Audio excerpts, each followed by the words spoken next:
Hey Ruslan, hello, hello.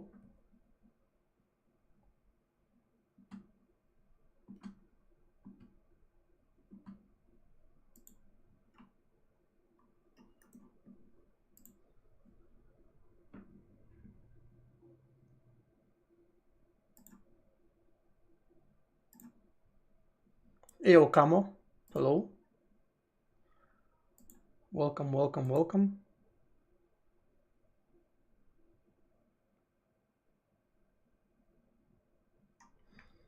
Yeah, Alpha.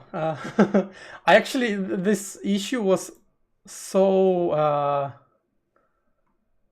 was so long ago that I actually forgot that you were the one opening it, and like it was your fork that reverted virtual key codes.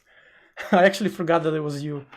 But yeah, I fixed the numpad stuff. It was hard as fuck, but yeah, we have a working numpad with scan codes. Oh yeah, I meant it was your fork with reverted virtual codes. I actually forgot about it. Okay, I will pour myself something to drink and come back in like 40 seconds or so.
Yeah, like the worst thing about it is that it kept working on some keyboards. Keep backing off your work. I mean, this is the essence of open source, right? You see something on the internet, like a program, an open source program. You see that it's lacking something, you fix it, and now it's your work.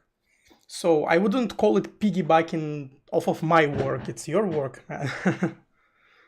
So yeah.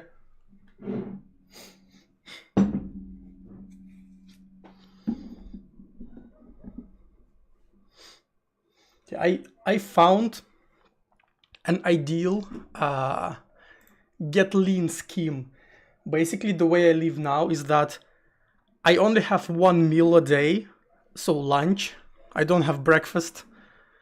And basically, I eat lunch, and everything else I take is just like different amounts of sugar. And I lost like 5 kilograms since the last month or something. But yeah. Anyway, what I wanted to do today, sugar is slow death. I mean, everything is slow death, right? Every day we're closer to death. Might as well eat some sugar.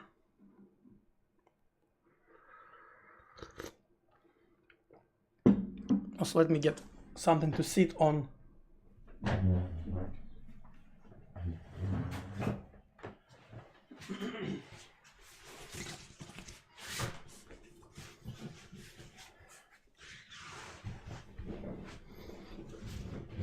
All right.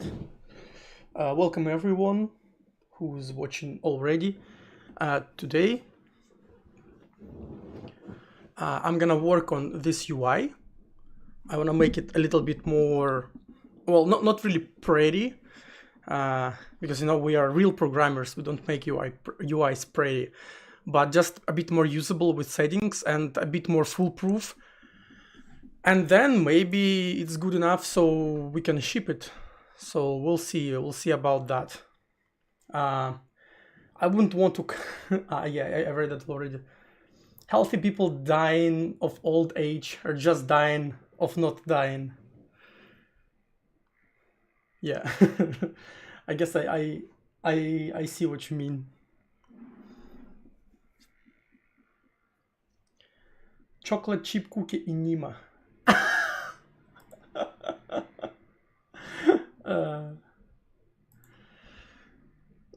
Wasn't there like a meme on 4chan that you can taste sugar with your balls? Is this the same kind of situation?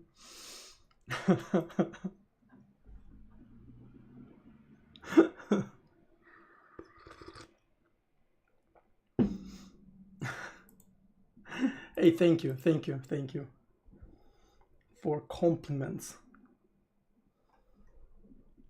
Thanks. I wish my work was even harder. So yeah, I think I need to start working so I don't disappoint people watching me. Hey L1Q, hello, welcome. Yeah, only good life advices on this stream. I can remove that. Look at this or return usage. Your programming skills and command of the English language are true inspiration and motivate me to strive for similar heights. I wouldn't call my English that good. Sometimes it just stops working and I don't even know what I wanted to say. But yeah, it's enough to get by.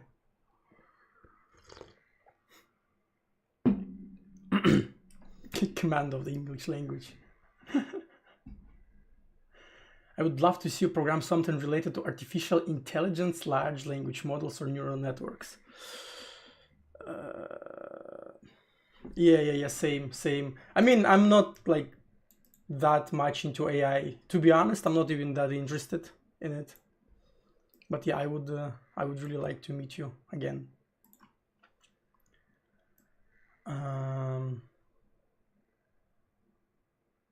So where were I? Yeah, I wanted to create a settings button. So last time, for those of you who don't know, we've implemented a flag that lets you control how you want to close this program. Like whether you want to close it to system tray. For example, now it's closed to the system tray.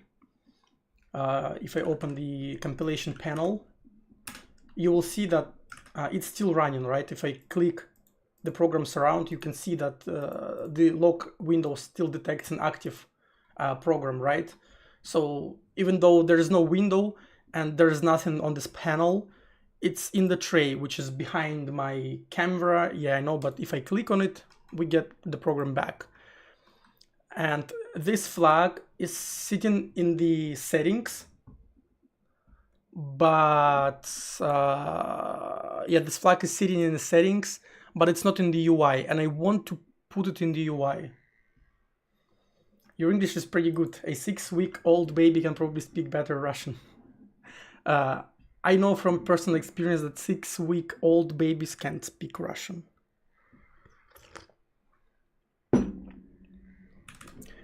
3-year-olds, on the other hand, are definitely speak better Russian than you. But 3-year-old American kids speak better English than me, so, you know, we're kind of even here. Your nephew was speaking Mandarin by 2 weeks, damn. That's some talented young nephew. Where is my sub window? So we have a sub window for new profile selector, and I kind of want to have the similar sub window for settings, even though now it's kind of weird because the sub window will have only one setting. So I don't even know if I want to do it like that. So maybe I just put it here, like close to tray or something. Right? What do you think? Because it's just one global setting. What even more global settings can you think of? Okay, we have close to tray that you know, acts globally. What else? Like I literally I can't even think of. Maybe some default stuff, right? Something like, I don't know, something per platform. For example, because on Windows you can send inputs by scan codes, you can send inputs by virtual key codes, and you can send raw inputs. And technically there are games that could only listen for raw inputs or can only listen for scan codes and completely ignore virtual key codes. That's why I rewrote that from virtual to scan codes initially anyway.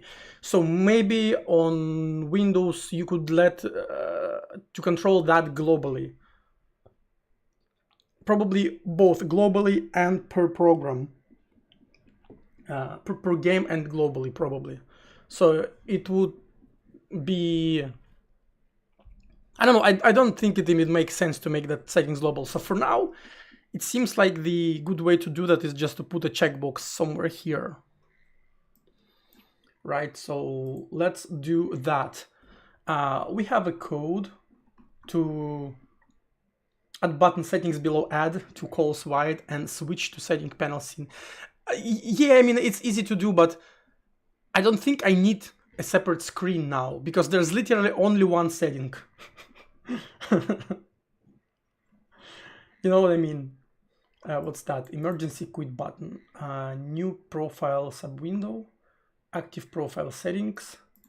And add delete. Okay, so delete button. There we go. And now we have that. Need an option for anime themed UI. This is so true. And I'm gonna make this a paid option. Yes, this program will going to have a pro edition, and one of the perk of pro edition is custom anime color schemes. How about that?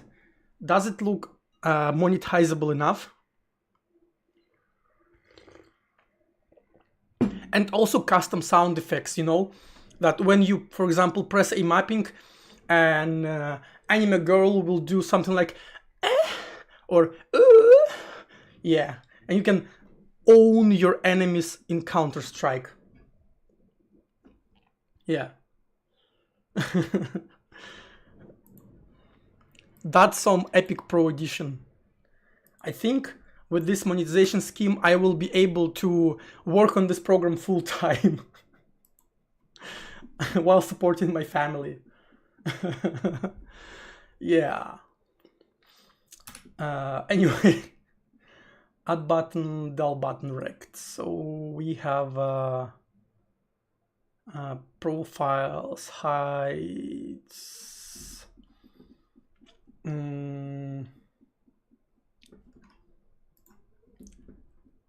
settings, checkbox equals something something. Let's open a GI and find example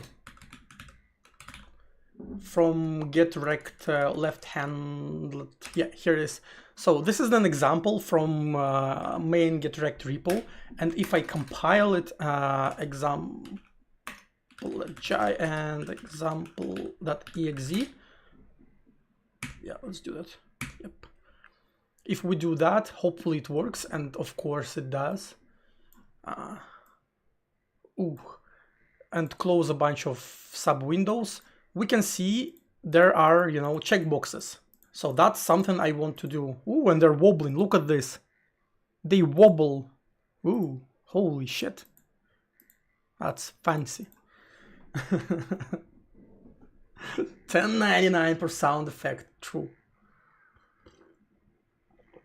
Or you can watch an ad and have 10 sound effects for free. Yes, so we have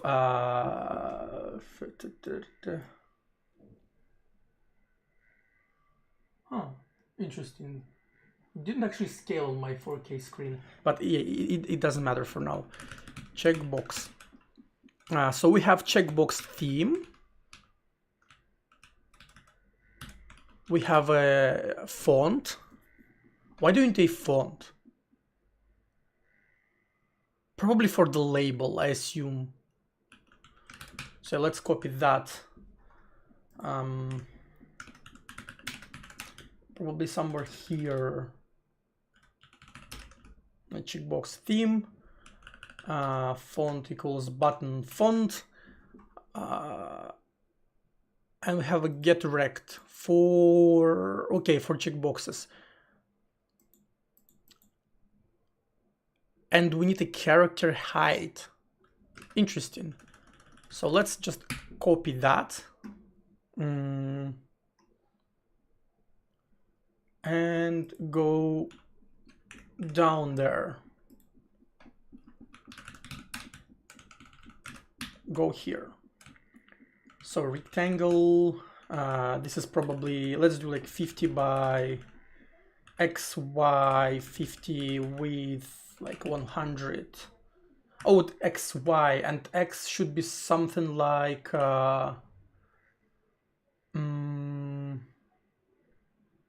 like 10, yeah. Then height should be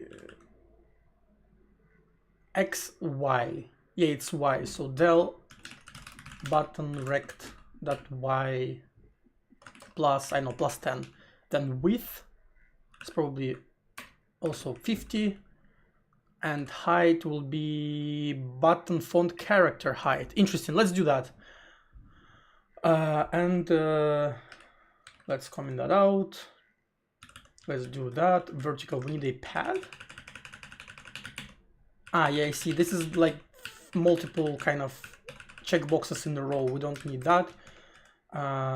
It should get... So pressed base checkbox. Why do we need base checkbox?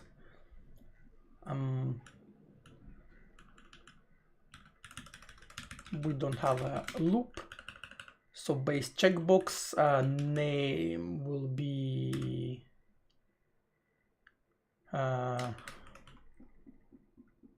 close to tray. Should get. Let's open the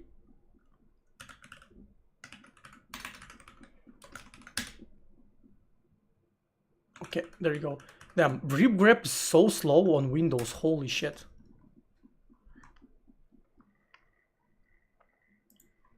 Not optimized, haha. Every 20 minutes the window pops up and force focus the become. Yes, exactly. It should detect when you're in Counter-Strike lobby and then pop this up.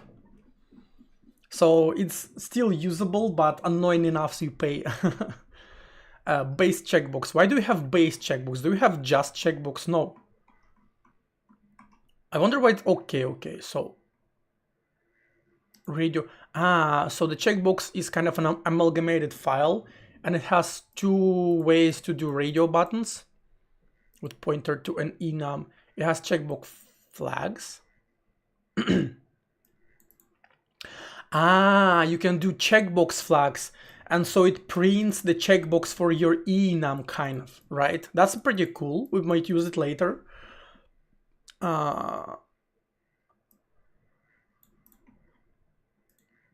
So enum, also enum, what's the difference? Button value, current. So, it doesn't have a text. Right, it does not have a text. I see. And base checkbox, just a single one. So text and then selected, whether it's selected, true or not. Whether it's selected will be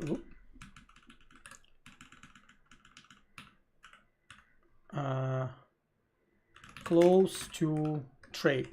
Yeah, I think it's Boolean already. Shouldn't it be? No, interestingly enough, it doesn't accept a pointer, because in dropdown you pass a pointer, and when you select kind of a new value, it literally mutates it. I'm interested why checkbox doesn't work the same way. Why don't you, like, pass a fucking pointer to a boolean here? Because in the flags you pass current value as a pointer, and I assume it mutates it as well.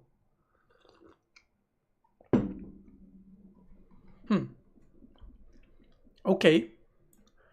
theme identifier and location. Okay. Very, very easy, how do you call it, signature. Close to tray, index will be, we don't care about index, and we have a theme. And then it should get close to tray. We do that. Yep. And what does it return? Changed and the state. All right. So let's see what happens if I compile it. What? Oh, wrong program. Whoops. Compile this. Hey, look at that. There's our checkbox. We're drawing it on top of the button.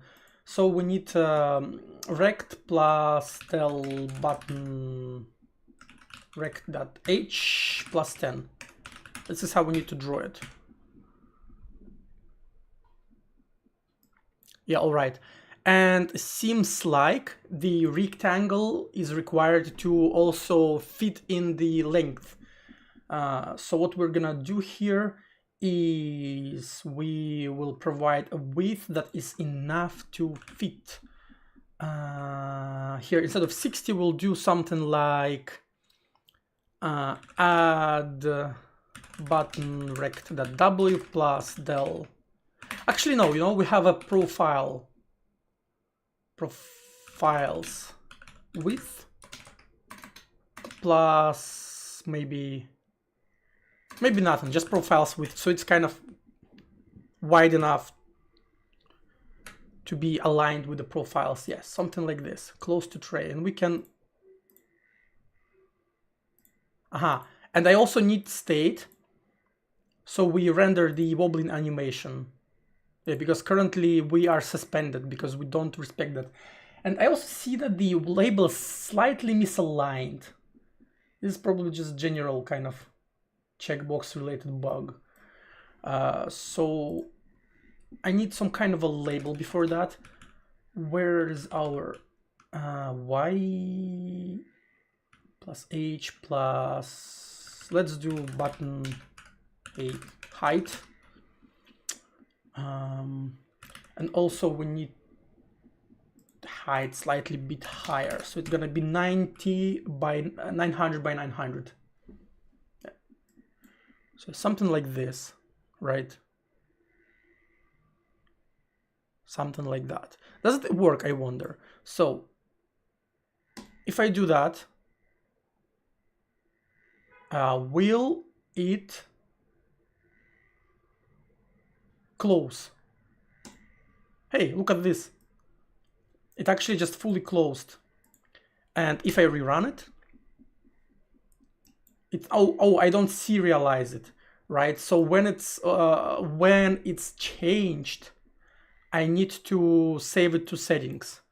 So it's been right. Yeah, you see it's running now. I can restore it. I can uncheck it. I can close, and here we fully finished. But we don't serialize it back to the settings. So we need to do that.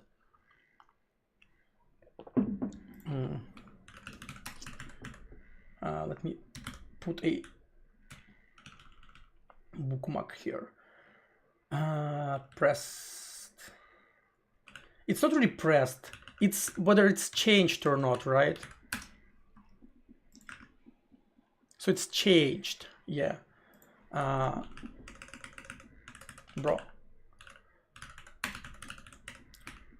If changed, we'll do that.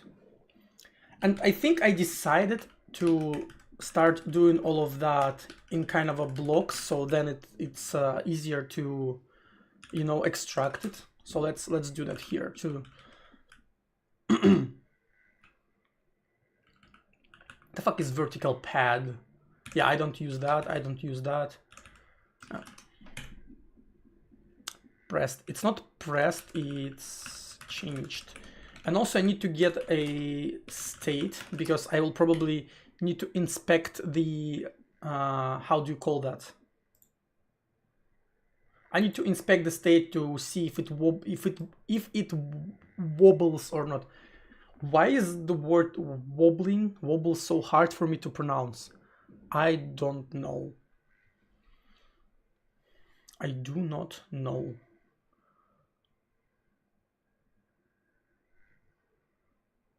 Yes, Sam, this is a big function. I just need to use block scopes. Block scopes are actually very, very convenient for separation, right? And there's that famous article from John Carmack where he said that he got a bunch of functions and he just inlined them into one and just put comment and a block scope instead of a function header, right? Because those functions were only used once and he didn't want to fragment the code base, because you want to read an algorithm from top to bottom and understand it without having to jump around.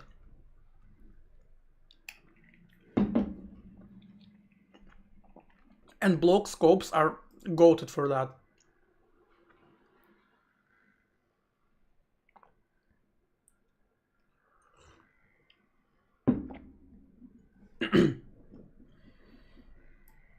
So right, if changed, we do that.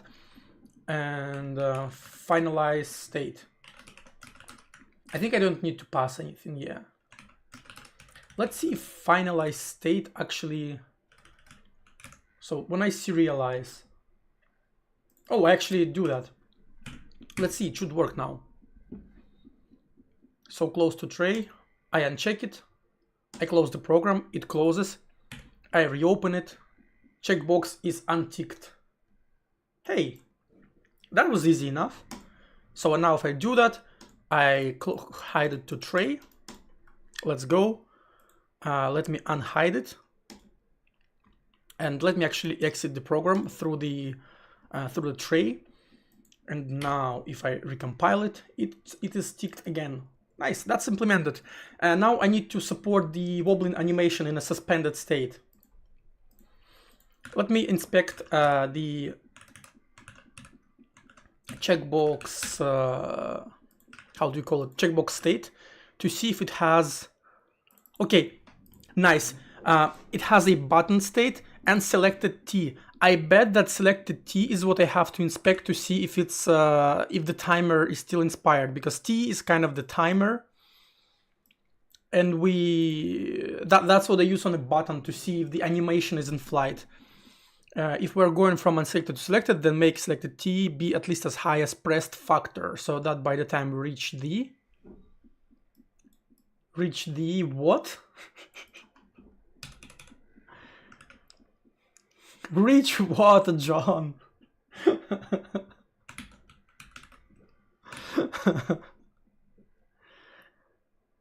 Oh, I think there's like an entire code block that's missing. So something here got deleted.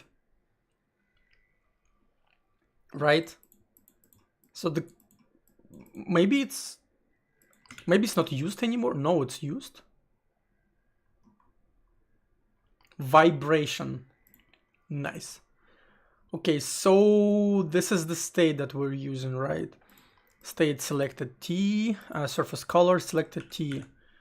Where do we actually set it? Update selected T. Wait, where do we target? Move toward. State selected T, move toward. Yeah, so seems like I need to inspect that. Let's quickly verify the idea. So if changed, and also if state selected T, then we also need to re-render equals true. Let's see if it helps. Yeah, look at that. You see, now animation works. I don't know how visible is the checkbox being, you know, in a vibrating state on the stream, but yeah, now it properly vibrates.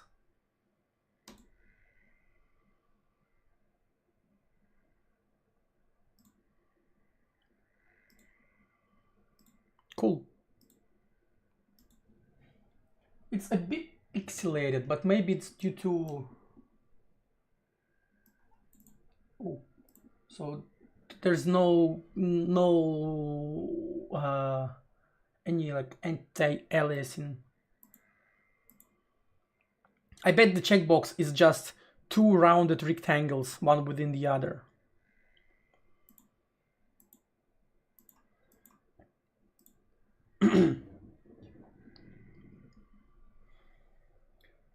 Comments as AST, so you can generate comment docs. I don't think so. I don't think you get comments.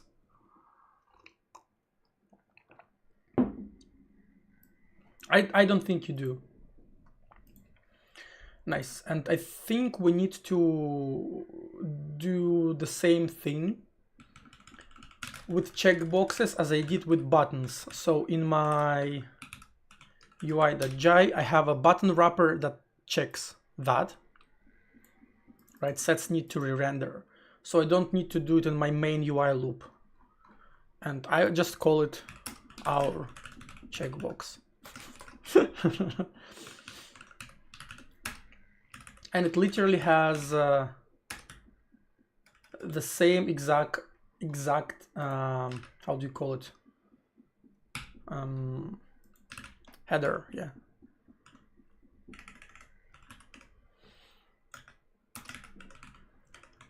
yeah. So what we do here is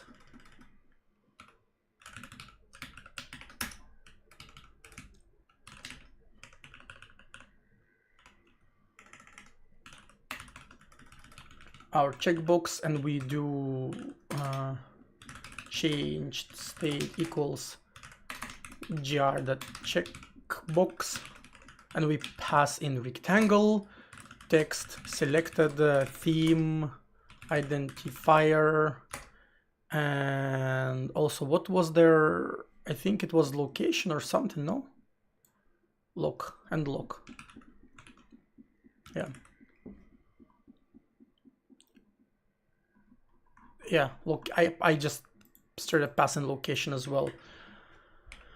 And then we, at the end, we return changed and state, and between, ooh, I like when Vim does that, my favorite.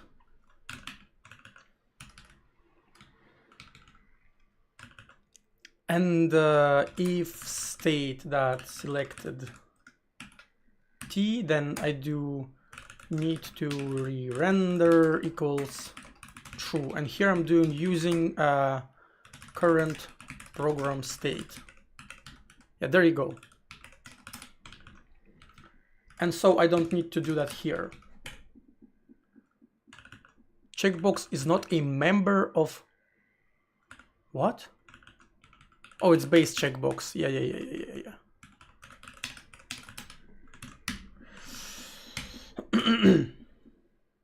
Yeah, nice. Cool. Still works. And now I'm not closing it. Yep.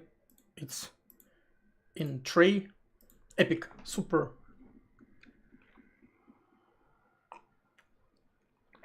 I actually have the window.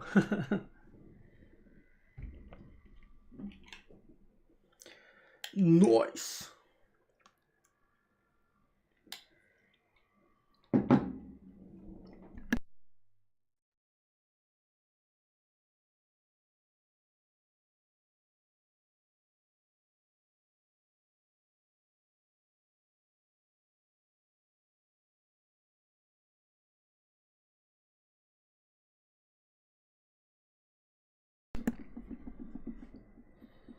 I need some kind of label here.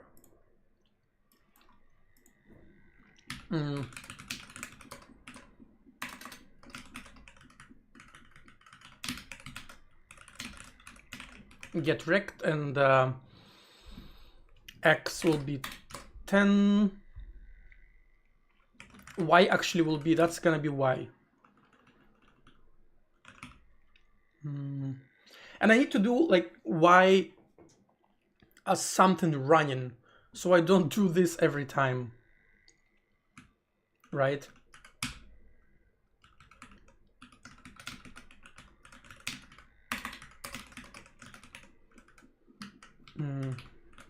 Base H, then base h plus equals 10.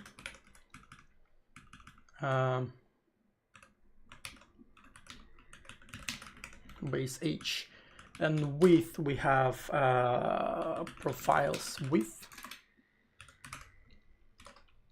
and height will be yeah, something like that. And we do label, yeah, literally label.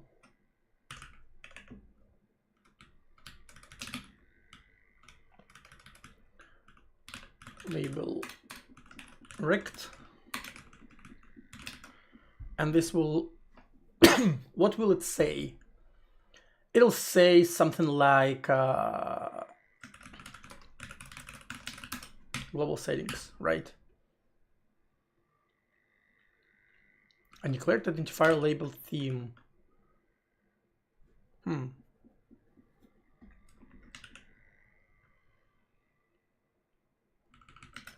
Oh, okay. My theme, label theme. Okay, I can just do this.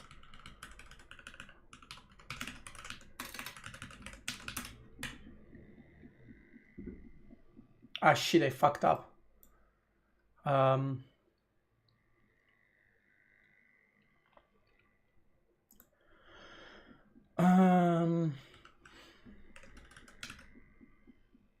So this base h should be something like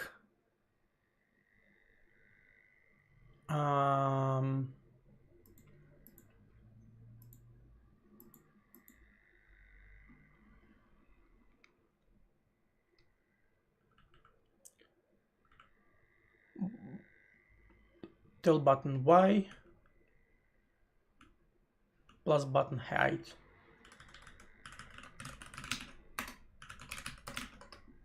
So like that.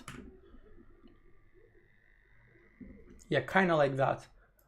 And I think they have different font. This is a weird ass font with I being misaligned or something.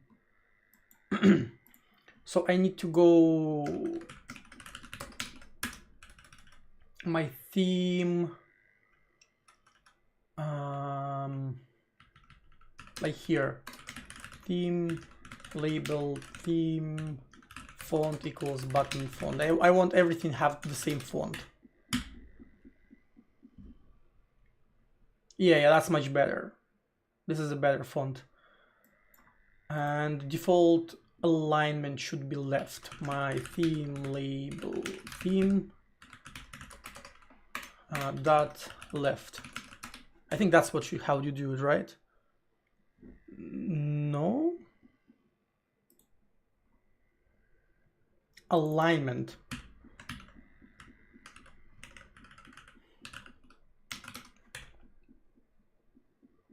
Yep, there you go. It's still a little bit shifted, so I need to move it like slightly. But yeah, that kind of works nicely. And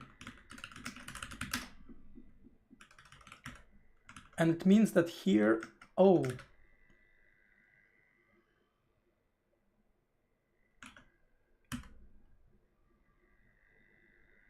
what's that? Mappings button theme. Ah, okay, I see. Hey, Jumpy, what's up?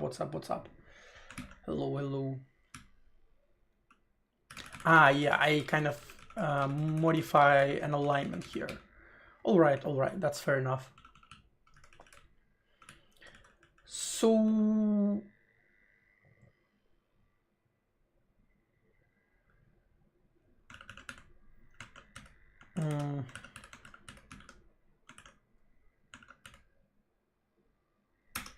label theme, okay.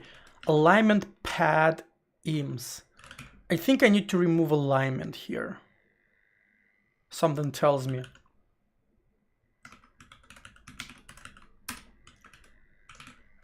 Label theme, alignment, pad ems equals 0.0, right?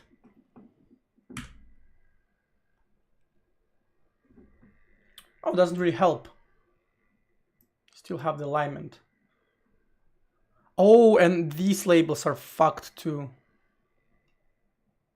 Interesting. Yeah, no, let's delete that.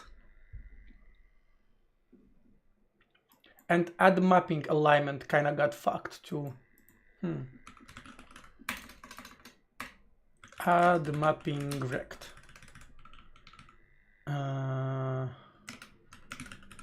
Okay, let's not do that. Let's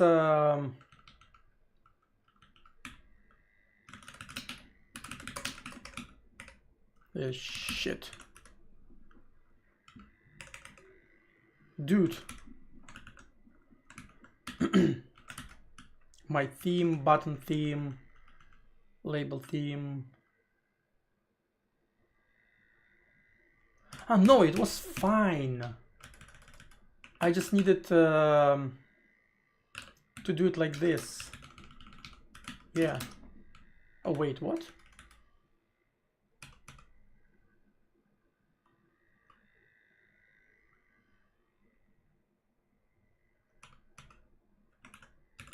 So here,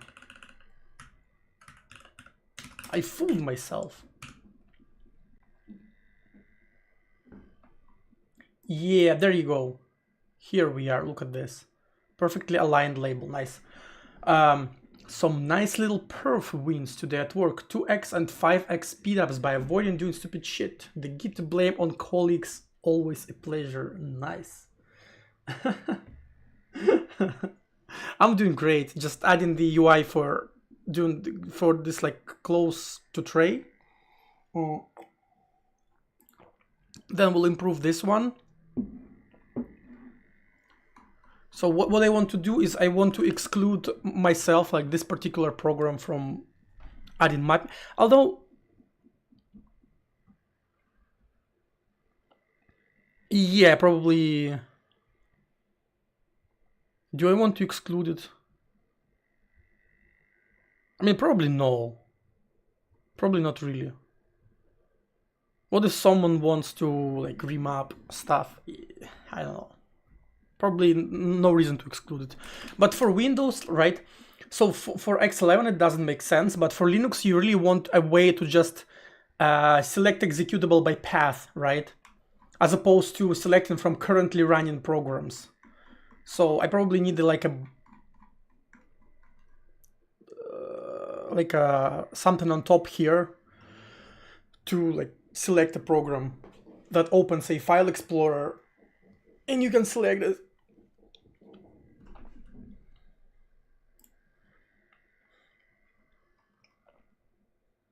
And I need to modify add mapping. My theme, button theme. Huh. Wait, did I?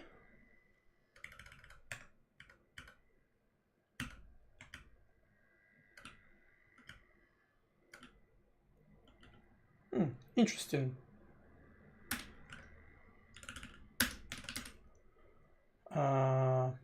Okay. So we're gonna do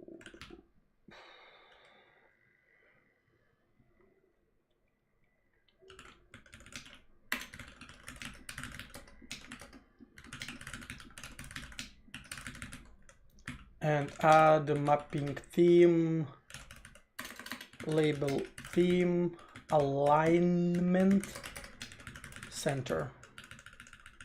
And this will be mapping theme. Right, so we're still kind of in the middle.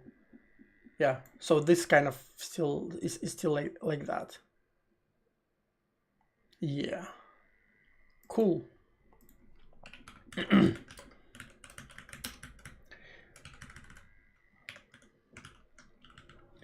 Yeah, I mean, what are you gonna do? What are you gonna do? You have to give people a way to select an executable, right? So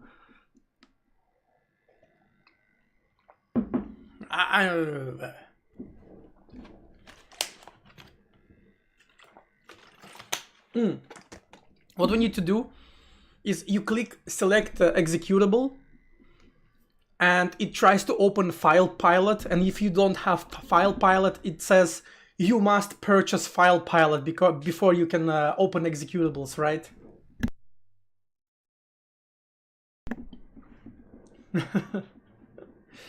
Yeah. I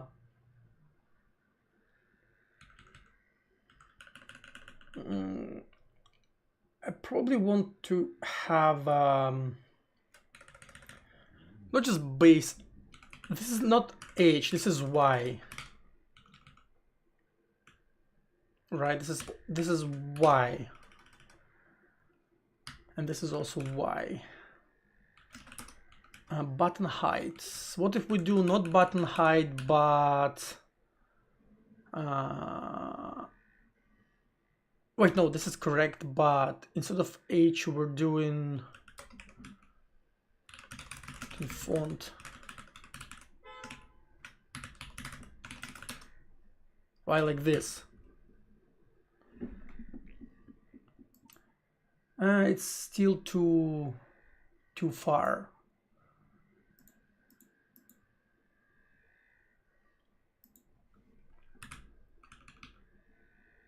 Plus equals not button height, but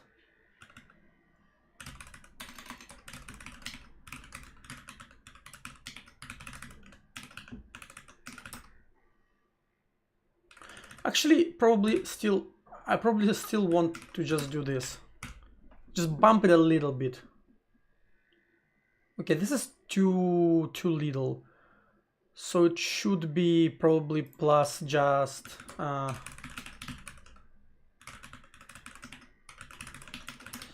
doing stuff like this is where having hot loading would be really convenient, right? This is too bungled together.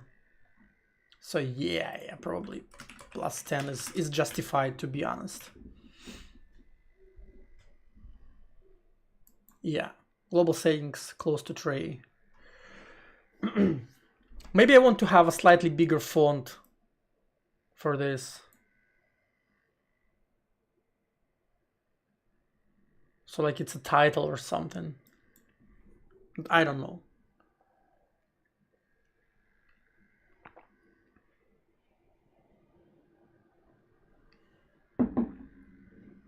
I mean, usually that's what you expect, right? The title is slightly bigger than the content.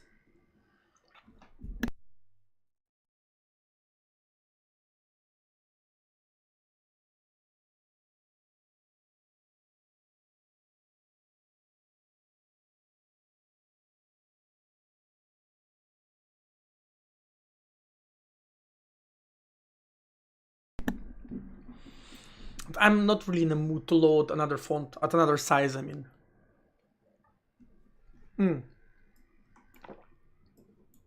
Oh yeah, and we definitely need to scale a UI for monitors with like 4K or something.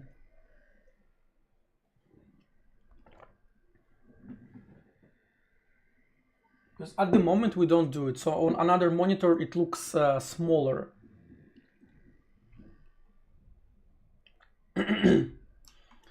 So I need to extract all of my magic numbers and multiply them by DPI.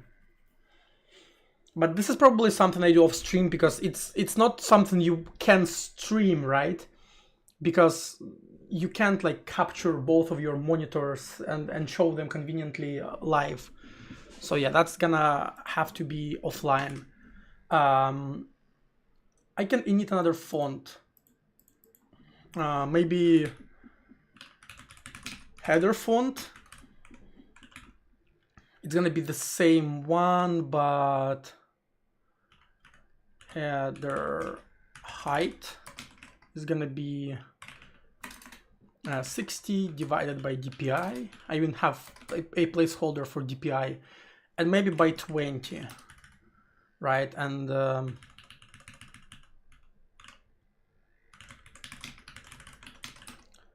Maybe something like that. And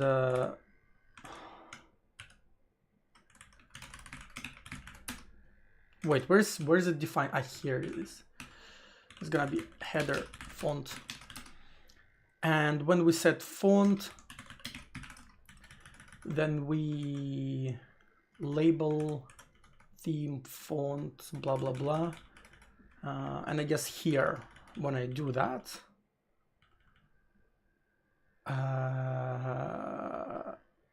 where is the theme?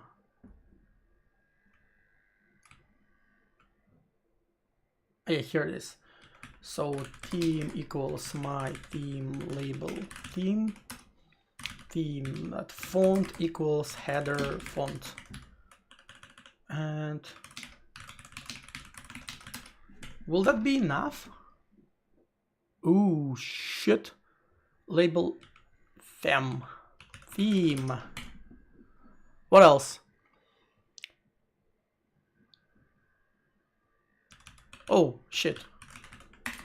Thank you, strongly typed, statically compiled language for your service. Look at this. Now we have a bigger sort of header, right?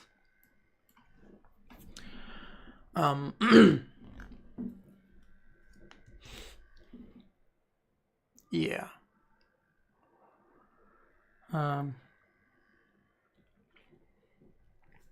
I wonder if on Windows I should just make it Arial or something, or like Calibri. What font LiveSplit uses, I wonder? Does LiveSplit use? So the speedrunners, oh my god, I haven't launched LiveSplit in 5 years. So here's LiveSplit, the program for timing speedruns. No. It looks actually pretty fine even at small sizes. I wonder what's that. So I kind of dig it. Edit splits. Oh no, it's not edit splits. It's where's the settings? Yeah, settings.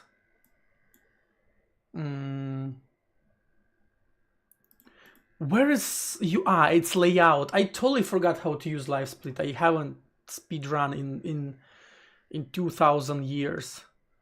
Layout settings, and here is the font.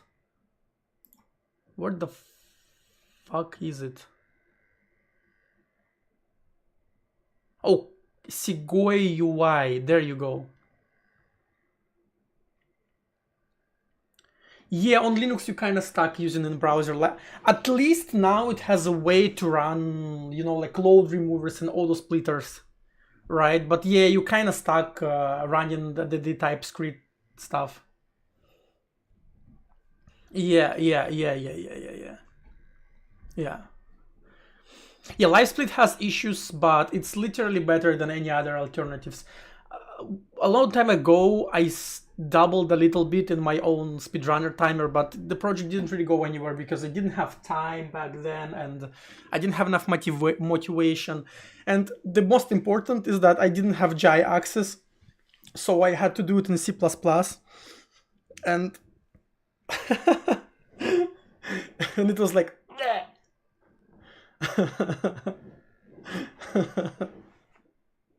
but maybe now, I mean, who knows? So it's Sigoi UI, but with Avalonia. Yeah, I see. I mean, it makes sense. Avalonia is cool. Hollow Knight Mode Manager, the Scarab one, right? Written by 56 uses Avalonia, I'm pretty sure, and it works on Windows and it works on Linux. It's pretty cool. So Sigoi UI regular, that's what we need. Okay, let's close LiveSplit. So here I kind of provide absolute path. I wonder if there's a way on Windows to get the font path. Let's Win32 get font path. How to find all font paths on Windows. Registry key. I mean, surely there is a... Oh, find system fonts file name. Fuck, it's a library. I thought it's a Win32 API function.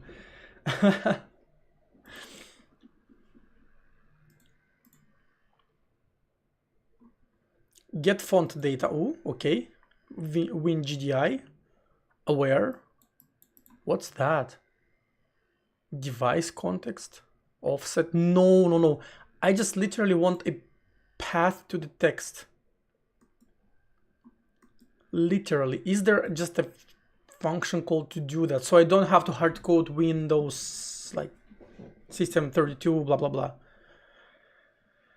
Font families X function. You should pass file structure with default param charset to list all installed fonts based and Microsoft build. Enum font families.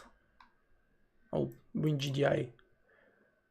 No, still device context. Bro.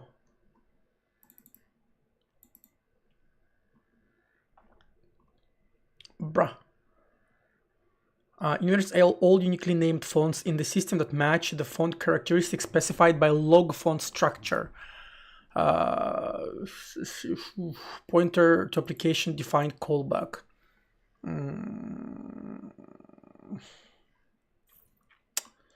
Font config on Linux kind of a little bit simpler, not gonna lie. So yeah, we get the face name. What? Default char set and string copy Arial to enumerate all styles and character sets of the Arial font. Wait.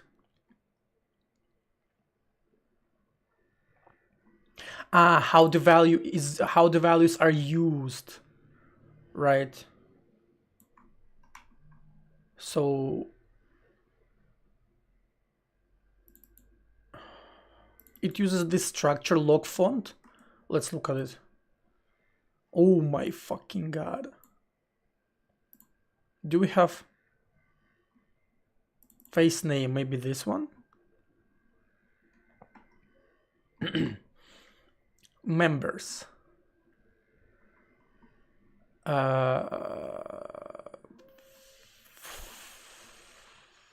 alternate string that specifies the typeface name for the font. The length of this string must not exceed.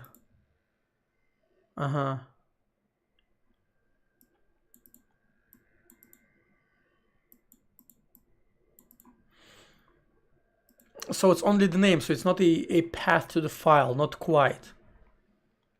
Right? Yeah.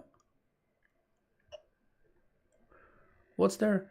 Enum font families. Enum fonts? Maybe this?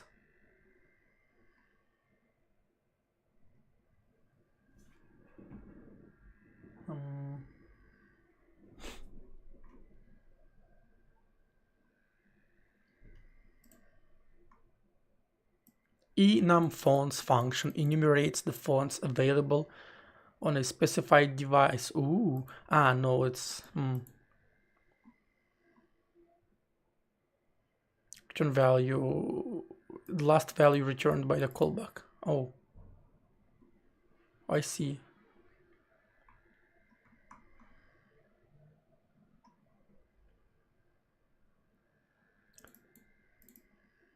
LP log font. Pointer to string that specifies the typeface name of the desired fonts. Okay. Proc. It accepts text metric. What's that? It accepts a pointer to log font. Structure contains information about physical attributes of the font and the type of the font. Yeah, so okay, it's too convoluted. I just literally need a path so I can open it with the free type library. That's all I need. It doesn't look like it's something that I can get. Okay, let me check if streams are still running. I have exactly 32 dropped frames. Seems like acceptable. Okay.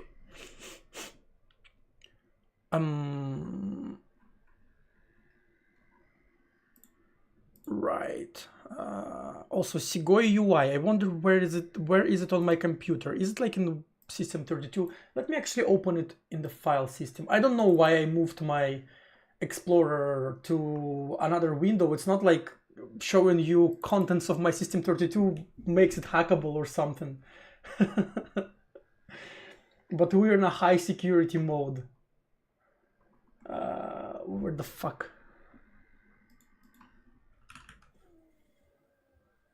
Font. Wait, where are fonts on Windows? Are they not in System32? Are they just on Windows? A, B, C, D, F, G, H, F. Font. Okay, yeah, just Windows fonts. Yeah. What's wrong with my thumbnail? My thumbnail is all right.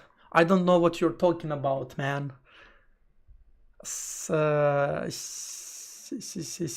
UI. Okay, is Segoy UI shipped with Microsoft usually, or is it something that I installed?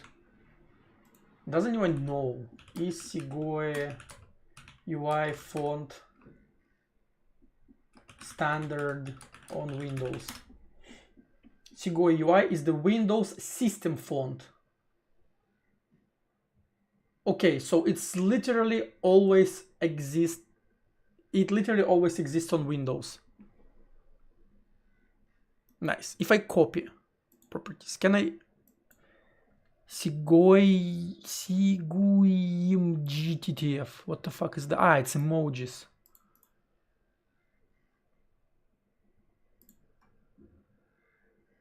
12. No. There you go. So Segoy UI and Segoy UI regular properties. Segoy UI TTF. Location. So let's try it actually.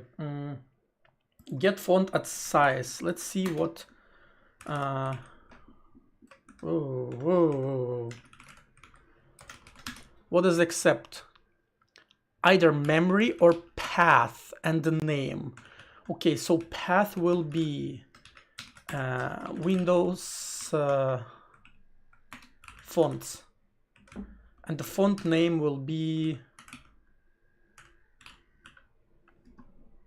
what will that be?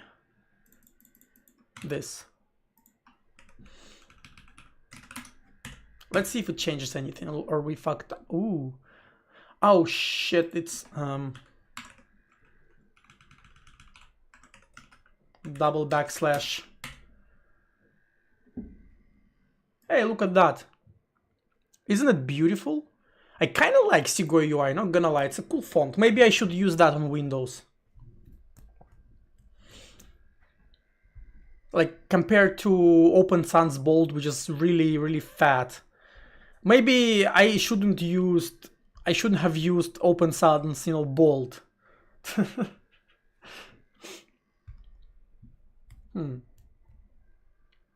Maybe for header font we can use bold version. Where is it? Segoy UI bold. Like, what's the name? Yeah. What? Kill ring. This one, yeah.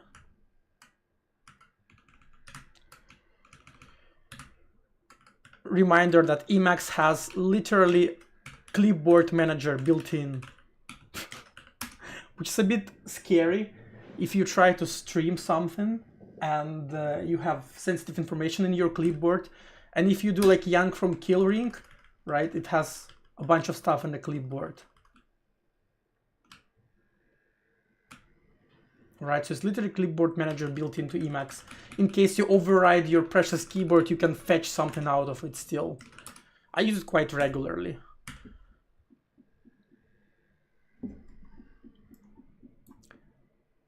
So wait, why is global settings still not right? Did I not save the file? Did I not save? Oh no, I guess it's just what Sequoia UI looks like. Right. Yeah. Okay, let's make sure it's actually, because I don't see much difference. Where's the G? G. Oh yeah, that's it. Okay. Nice. So should I do something like that? Ditch Open Sans and use Sequoia UI on Windows? Looks kind of cool. I mean, I can't use Sequoia UI on Linux because Sequoia UI is not like, probably not free or something.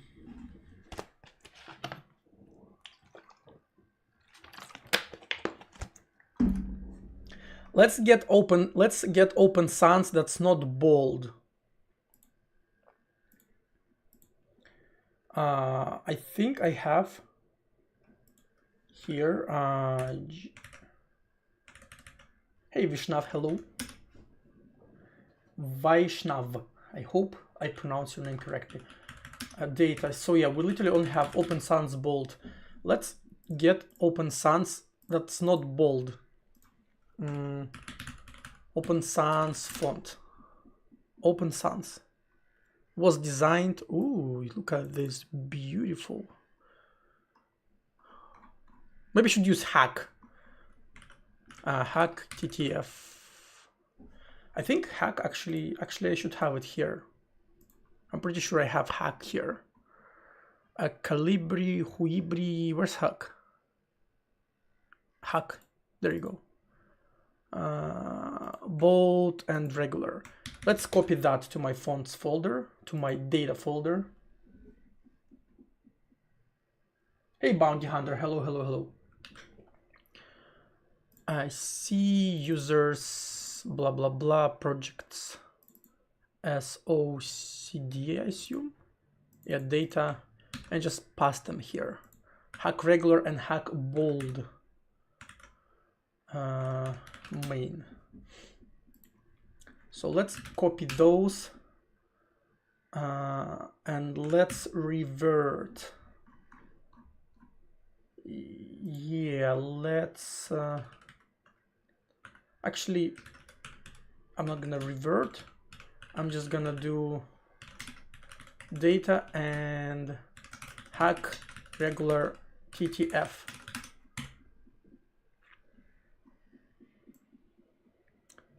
Are we hacking? Is it actually hack? It doesn't look like hack. Oh wait, I'm an idiot.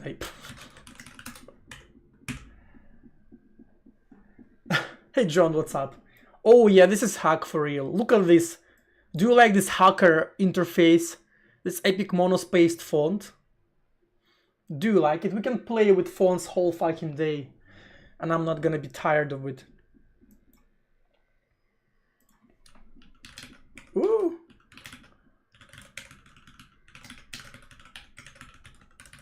And here I can use hack bold for headers. Yeah, boy, look at that. I really like hack. Hack is probably my favorite font. I mean, like, among monospace fonts for sure. Hopefully you're using PowerShell. Look at that. Of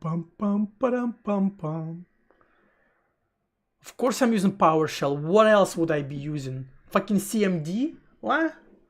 I'm not that old. Of course I'm gonna be using PowerShell. Duh.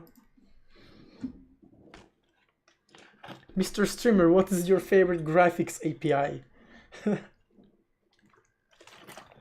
I don't have one, silly. I don't know any of them. But I wanted to learn something. Yeah, this UI, not going to lie, this UI is bad.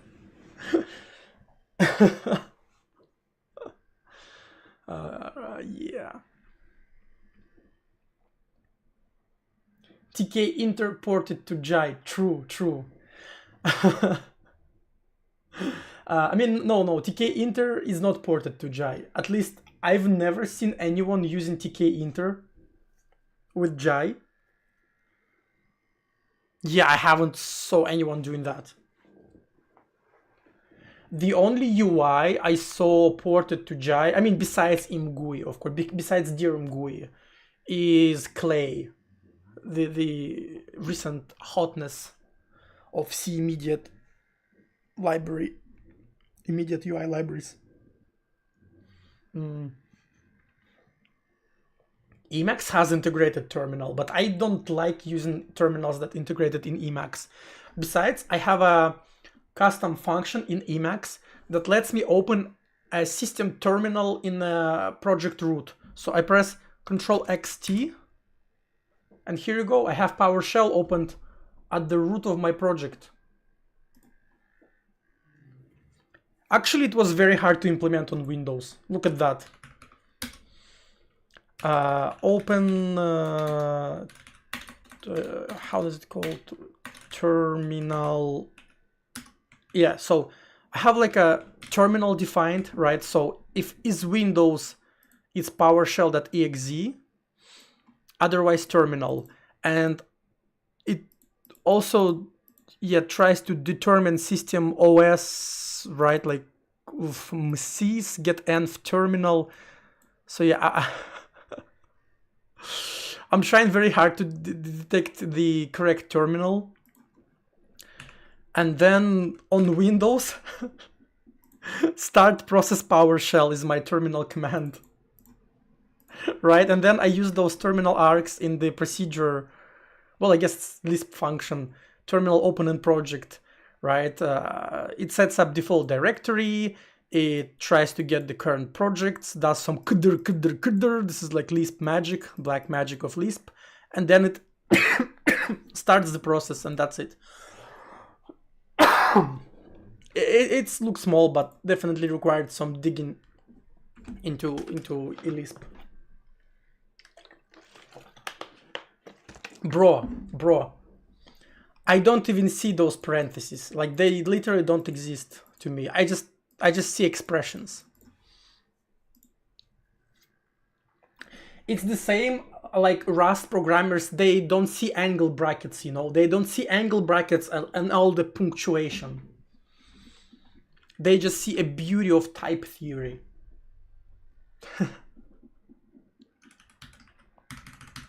I mean, they just close shit.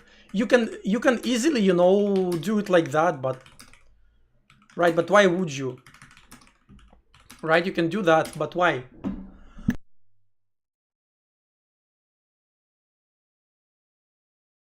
Oof. Why would you do that, right? Anyway, yeah, I opened my terminal like that from Emacs. So yeah, here we have hack as a font. Do you like it? It's kind of hot, not gonna lie.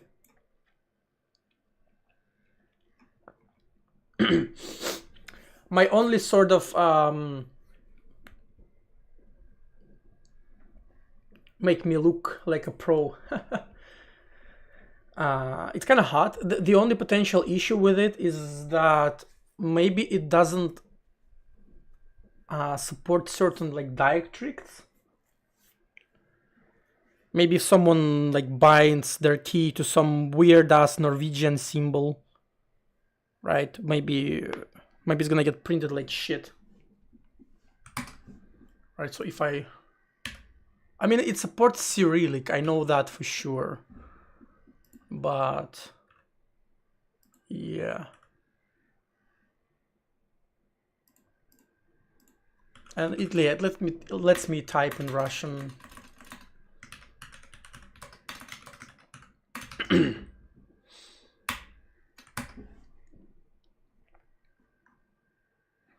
Yeah, this, I mean, I like Hack. It's a very nice font.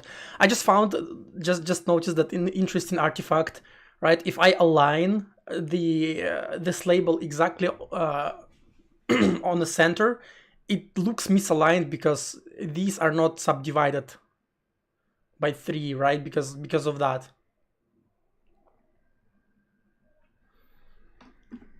but it's not a big deal, at least not for now. Anyway, we implemented that. Maybe I need a bigger gap here. Yeah, I'm not gonna use Segoy UI probably because yeah, because it's proprietary, and Open Sans Bolt probably also not very good. Although let's still read about Open Sans. Yeah, Open Sans. Does it have a decent Unicode support? Yeah, glyphs. Yeah, it has a bunch of those, right? So it's kind of, maybe it's nicer in this regard. It has Greek glyphs. And it has like a big language support. Why the X's on the right? Because these are not X's. I mean, this is not like a proper cross. It's literally... oh, wait. You meant why are they not here? Like outside of the scroll bar? Is this what you're asking, Rook?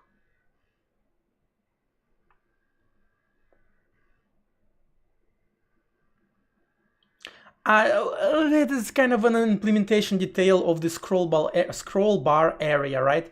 So this is a scrollable area.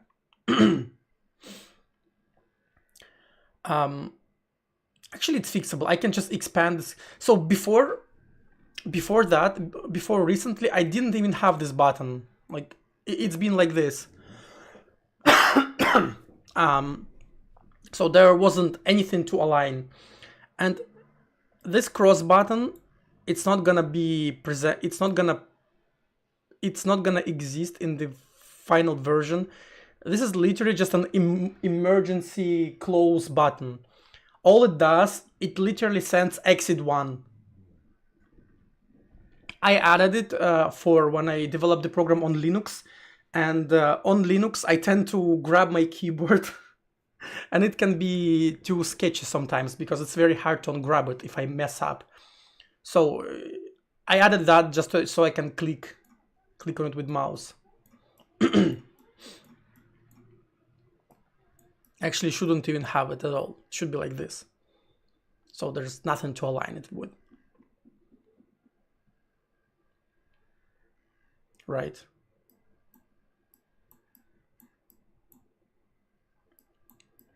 And so I guess in reality, that's how it should be.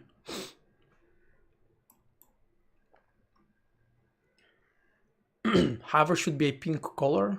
I don't know. I like it like this. But yeah, Open Sans has definitely better probably coverage. Do we have like a hack here? Hack.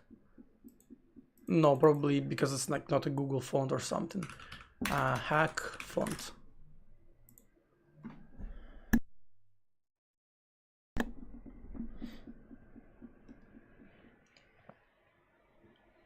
Yeah, I can subtract. I can definitely subtract a label placement.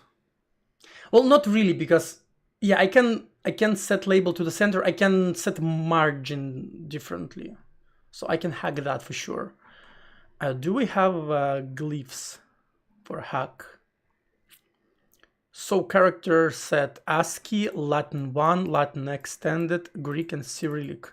So Latin extended and Latin 1 means that I have diacritics, or how the fuck do you pronounce it?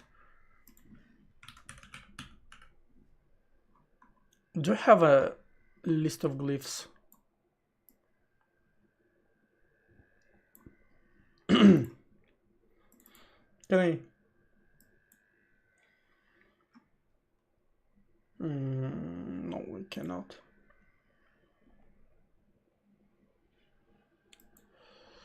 Is there a way to CDN deliver?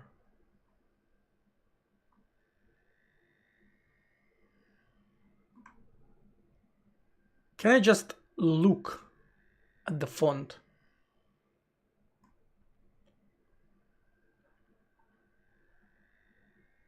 Bruh. I just want to look at the font, So it shows me all the glyphs.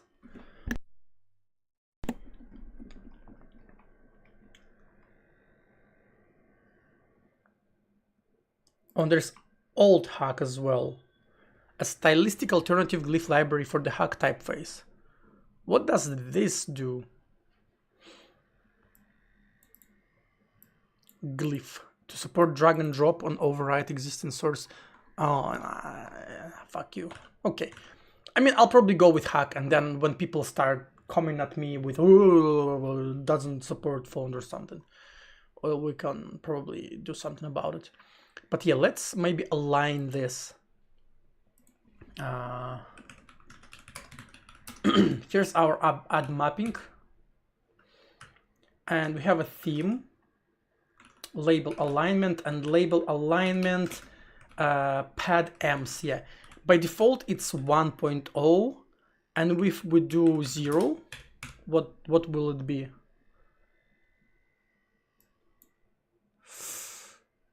Nothing fucking changed. Interesting. How is it being used? Point. Can I set a negative value here? I wonder.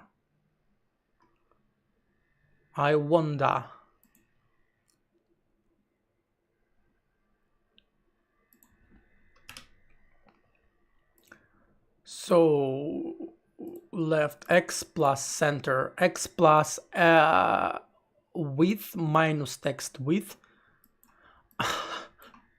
So if it's center, it's literally being ignored. Look at that. Literally being ignored. What the fuck? I mean, it makes sense, right? If you want to properly center something, you kind of have to ignore the margin, right? I gotta say, I really love GetRect. It's such an easy code base to understand. I've never worked with native UI before. I mean, I'm not counting Qt. I done some Qt way before, but I've never programmed in it. It's usually something that you just throw in widgets in some kind of a graphic designer and it generates you the code. So that's what I did. But I've never dealt with the actual code base, and it's been such a pleasure. It's fresh. It doesn't have all the features, but it's very easy to hack. Bye, Goldfish. Thanks for stopping by. See you later. So what I want to do, I guess I want to hack my own centered. Or make button less white. We can do that too. My main experience with UI is the canvas in Unity. It's mostly placing rectangles visually and setting anchors. Yeah, that's what I did with Qt. So we can align left, and we can set pad with width, right? So you can imagine kind of that here. We are aligning it to the left. Now we can increase the padding all the way there, right? We can literally take the button width, which would be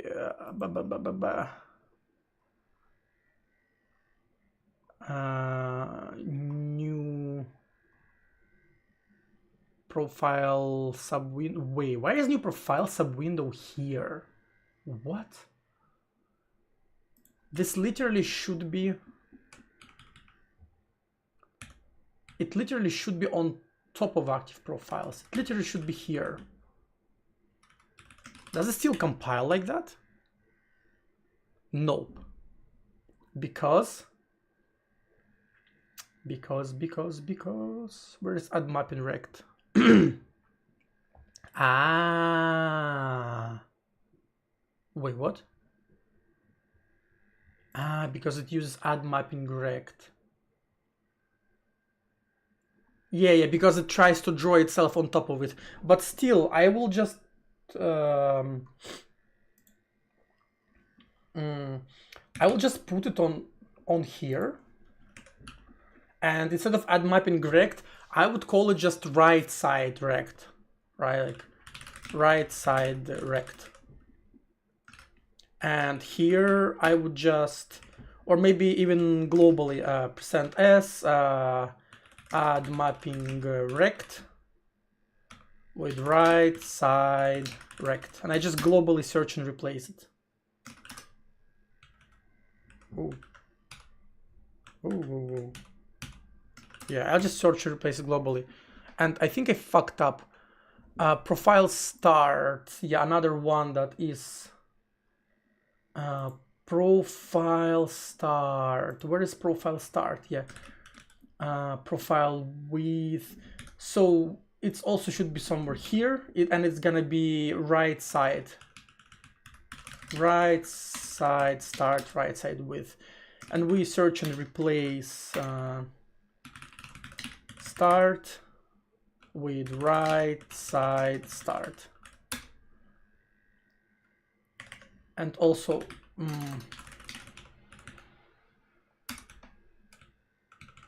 whoops.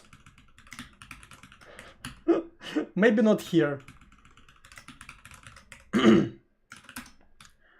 And right side width. Okay, let's compile. I think oh, maybe not. Right side width. Wouldn't with th.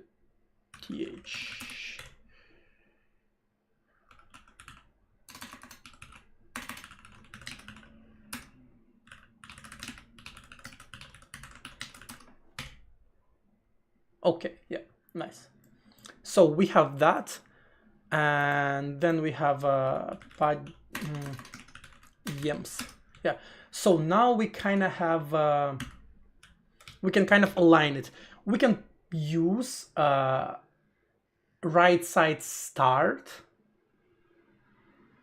plus the button width. Right, so we can do right side. Wait, not start. We'll literally just use this mapping. So we'll literally just use this. Right, so width will be, where's the W? Inside region. Yeah, mapping is rect. The width is gonna be right side width. Wait, no. Yes? Okay, so it's right side width minus 50 divided by 3. Yeah, something like that, divided by 3. Something like that. Like divided by 3. What's gonna be? Oh shit, it flew away. So it probably has some different units, right? Maybe divided by 30. Yeah, so it uses slightly different units, but you can see what I mean. We can literally align it like that. Minus like 50.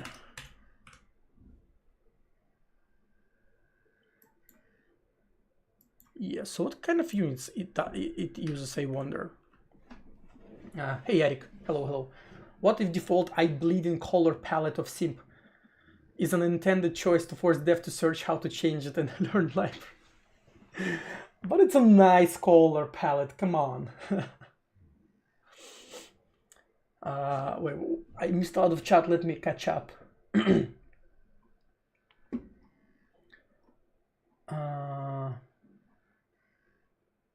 Slightly off center enum value, yeah, true. Pangui. Yeah, I actually heard something about Pangui, but I've never looked into it. I just heard names being thrown around. Code-based UI frameworks are more fun to use, but there's no doubt you'll get nicer result faster with something like Unity. I mean, yeah, of course. It's always faster to see the UI and properly align it, especially when we're talking about 2D rectangle UIs with, you know, like inputs, drop downs and stuff. Of course, it will always be faster than doing that in code. Like, absolutely.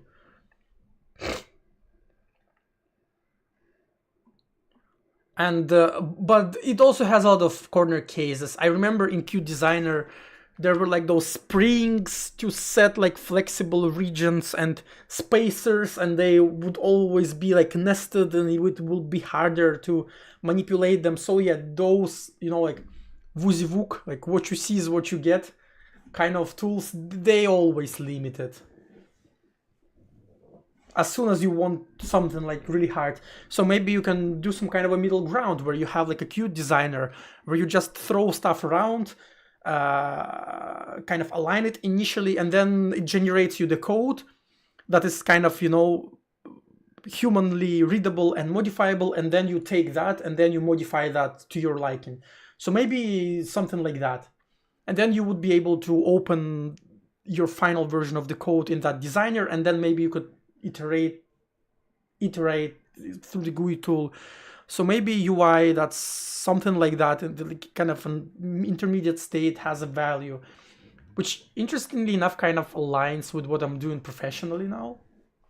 Just like surprising thought. But yeah.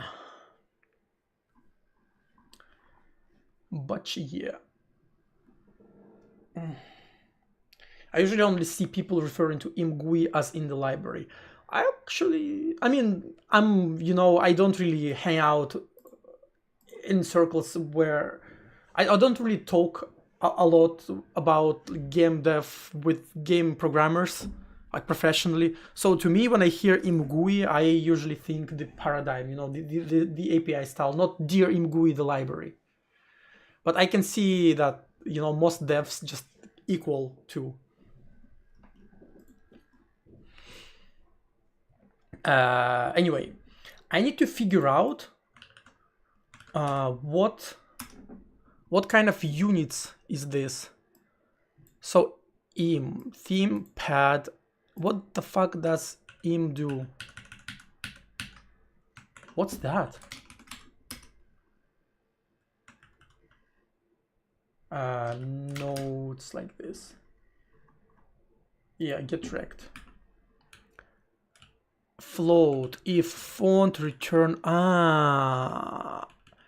So it's a unit that is a how do you call it? It's a width of a character. This is literally it. This is a width of a character. So by how much characters you want to align it. So it's not like you know, it's not like a width in pixels. So I won't be able to align it ideally with you know what you mean, with the button. It will always be font dependent. Sachetto, hello. Size of font. I mean, yeah, that's what it is in CSS too. But I mean, you're never sure. I should have looked at the code base. I know that in CSS it's related to font, but you have to always check. So it's literally a kind of a width of a character. Yeah.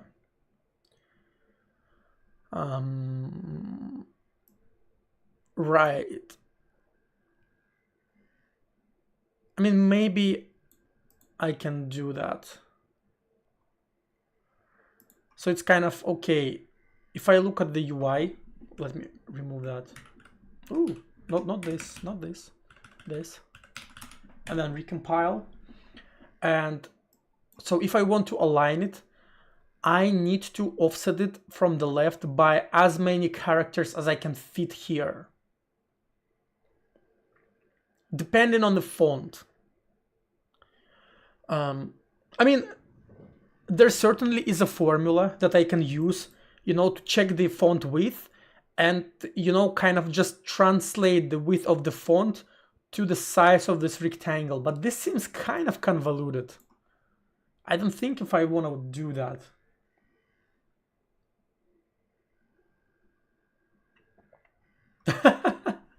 Yeah, exactly. And I mean, even in web world, there's a lot of fighting between, you know, there's EM, M. You know, it's kind of like a font measurement, yeah, relative to the current font size. Then there's like rem, which is relative to the font size of an like outside font size, like a global font size. And there's a lot of confusion between those. And then there's stuff like viewport units and pixels. And it's a fucking mess. Yeah, but I can definitely do that. Right, because here we kind of get the font at a certain size, which is 600 divided by 26. But it's a height, it's not really a width. Width is different. I can probably get width in pixels. Wait, it's EM width. Let me do, let me check if it has width in pixels. We can kind of use it like that.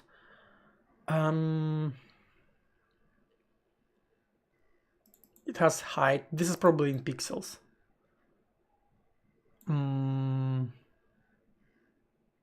Line spacing.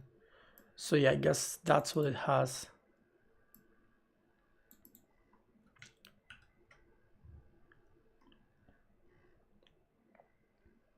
Metrics width. My favorite case of mismatching of standards and reality is that mismatching of standards and reality is that fact that C++ standard 17 actually had garbage collection, but nobody implemented it. That's amazing. It's, you know, it's kind of like the set locale on in libc. You know that LC money, LC numeric, like LC like telephone fax, some crap like this that nobody likes.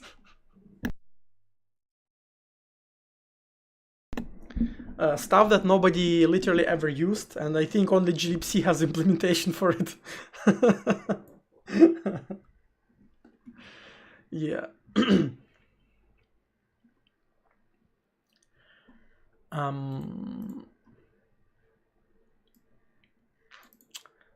So it gets EM width from free type. But what is it in free type?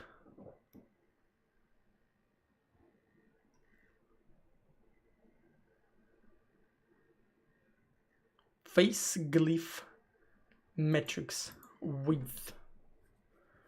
I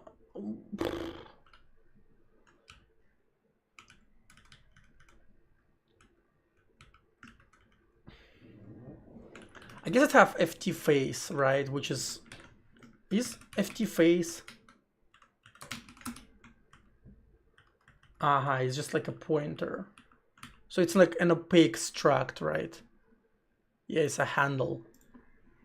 I hate opaque structs, not gonna lie. I really don't like opaque structs. I know why they exist, but I don't like them.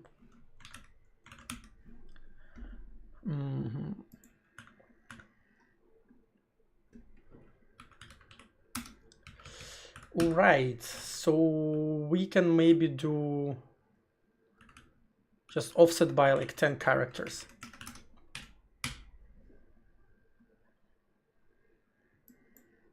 Right, something like that.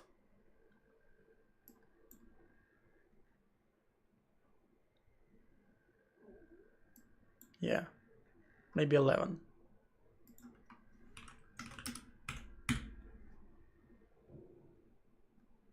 Yeah, and now it's properly centered, right?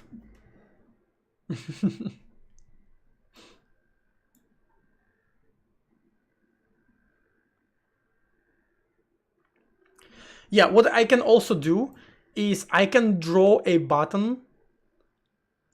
Actually, yeah, I can draw a button without a label, and then I can draw a label on top of it with a rectangle that's just like centered. Yeah, we actually can do that for sure. It's gonna be a little bit more convoluted, right? So if I do that, I'm gonna get an empty button, right? Nothing on it. Well, there's, I think, kind of an issue that label is probably... does it work like here? Yeah, it kind of works. So I do it here, right? I draw a label on top of the text input that acts as a placeholder, and I just draw it on the right. So I kind of do it like here, and then I just delete the label when you start typing.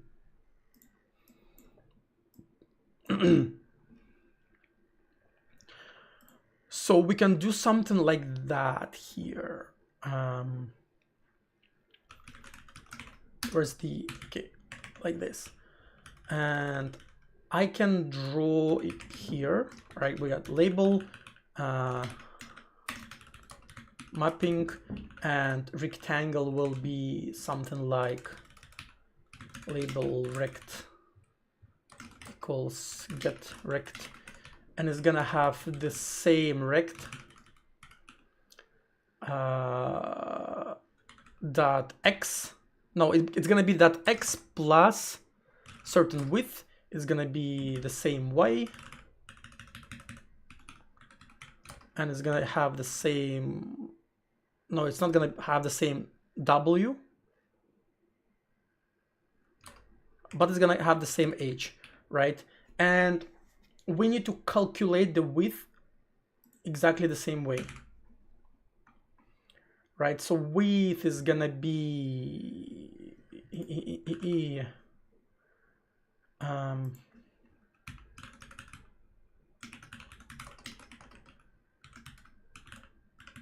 this one SW minus 50, what's that?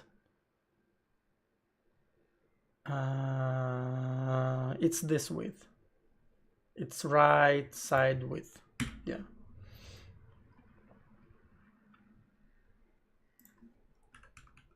So right side width minus 50 divided by 3. And we're gonna use it x plus label width. Then we're gonna have label width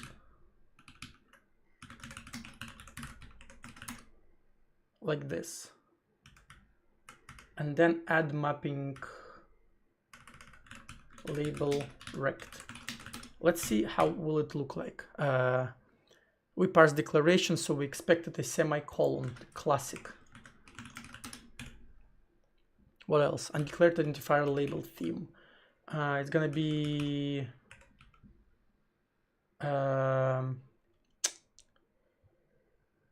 so label theme equals my theme label theme, and label theme alignment equals that center, right? Hey, look at that. Easy clap. Oh, it slightly cuts off on the left, just a little bit, because it doesn't like fit perfectly into rectangle that's this big, right? I think I can remove -1 here, so it's like properly divided by 3. Still cuts off a little bit. Let's maybe add it, maybe not -50, minus like 48. Now we're like pixel hunting it. Yeah, now it's perfect. Yeah, and I definitely need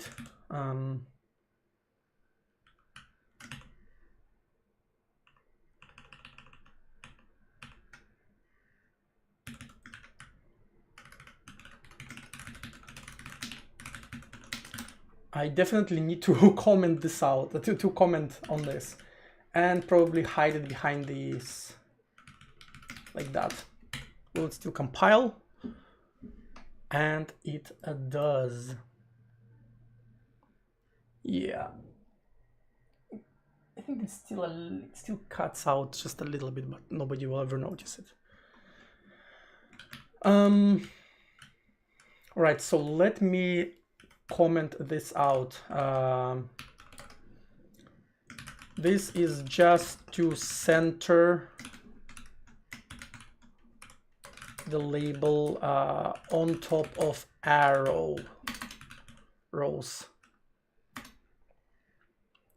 because otherwise a button label looks slightly off center, because add mapping button is wider than the scrollable area. Right, so now if we press it, yeah, still works. Nice. Nice. I mean, ideally what I wanted to do is, you know, to have these kind of off the scrollable area entirely, you know, like hover on top of the row, and maybe like X appears so that you can kind of close it. There's also potential to add an ability to drag this around, because currently you can't really manipulate their ordering. Their order, it doesn't affect any functionality, is just purely visual, you know, but maybe user wants to have this at the end and have WASD at the top, right? But there is no way to order them here. You have to like open a text file and rearrange those. Yeah, so that's also something that we could add, I guess.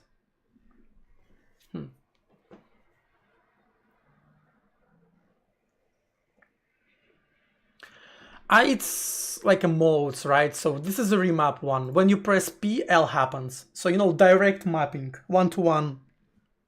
The opposite means that these two buttons override each other. If you hold them at the same time, you can hold A and you can press D while holding A, and A gets unpressed. You know, so they kind of affect each other. And there's also neutral, which is just a line. They kind of cancel each other out. That's the idea. That's the gist of it. They cancel each other out. I think you can draw like a cross in the middle. Maybe it's better. Yeah.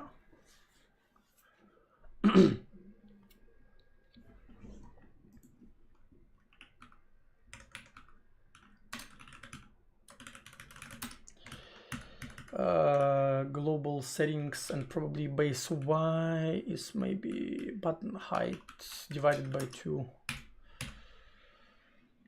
So if you do control both arrow C,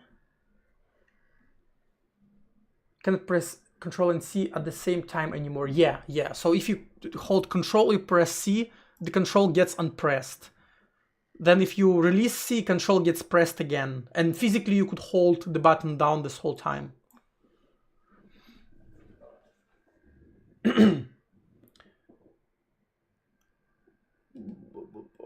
By 2, yeah, this is too bungled together. So maybe not by 2, maybe by 3. Wait.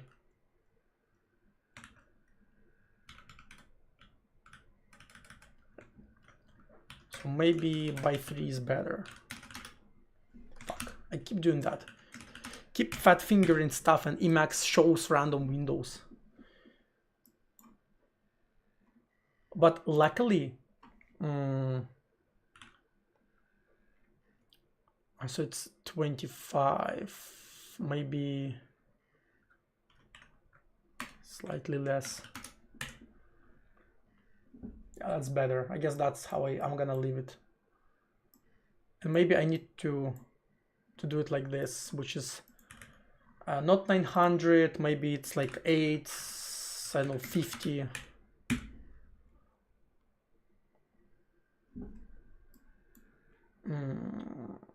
Okay, maybe like 700. Let's do 750. Okay, that's gonna be it. Nice. Yeah, this is nice. What I can do as well, can I need to delete this one? This one should only be drawn if I'm in release mode or something, if I'm in debug mode. And I probably need to put it somewhere like here, right? So it's like a proper debug UI and all that, right? So like emergency quit button. Let me just comment it out for now. Just commenting it out, yeah, like that. I should probably move the scrollable area so it's aligned. I don't know, or maybe not. I was having an idea to maybe put here some kind of presets, right? So you maybe add a new game, right? And you have a buttons here like WASD. You can just click the button and it populates the bindings for you. You know, something like that. Something like that. Or arrows. I don't know. Just clicking it and it just happens. But I think stuff that's more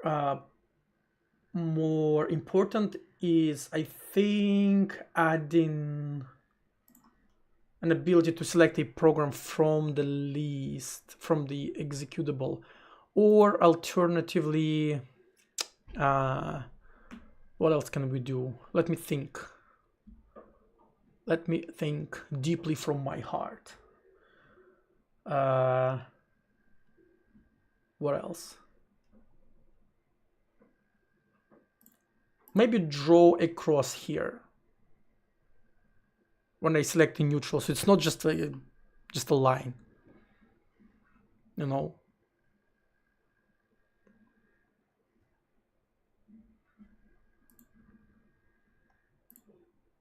Or maybe it's fine. Maybe it's fine.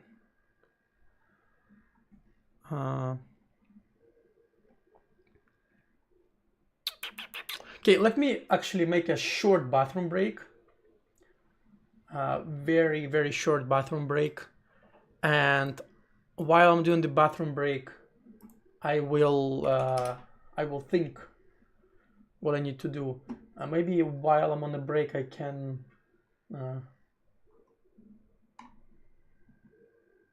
turn some music on for you.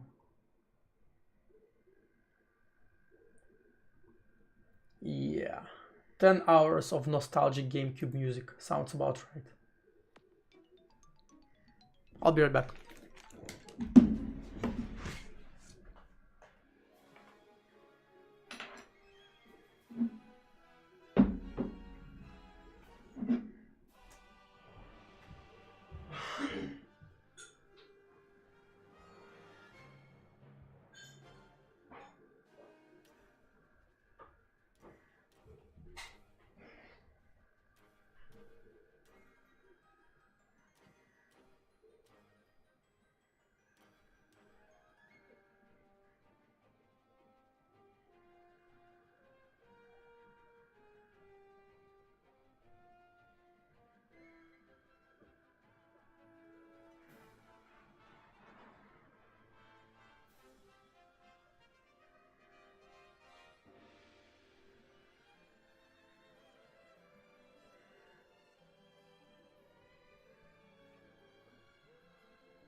I actually lied. I haven't thought of what to do next.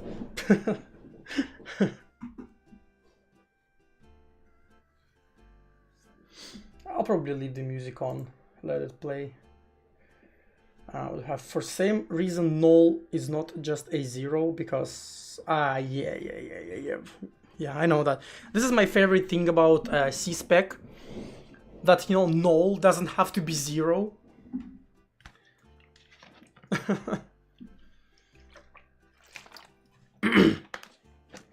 There was a project on GitHub, if I recall correctly. It was called something like Evil C Programmer, Evil C Compiler, or something like that. And it's a C compiler that, you know, technically is spec compliant, but it is like maliciously compliant with the spec. You know, it abuses all of the C specs kind of weird ass corner cases. And it also used some weird ass character for null pointer that obviously make all the programs that assume null to be zero. Yeah. Da, da, da, da.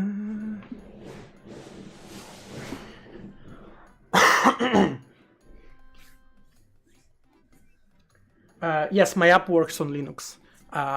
Close to tray is not implemented on Linux. Also, Linux version spins at 60 frames per second, so it does not suspend UI at all.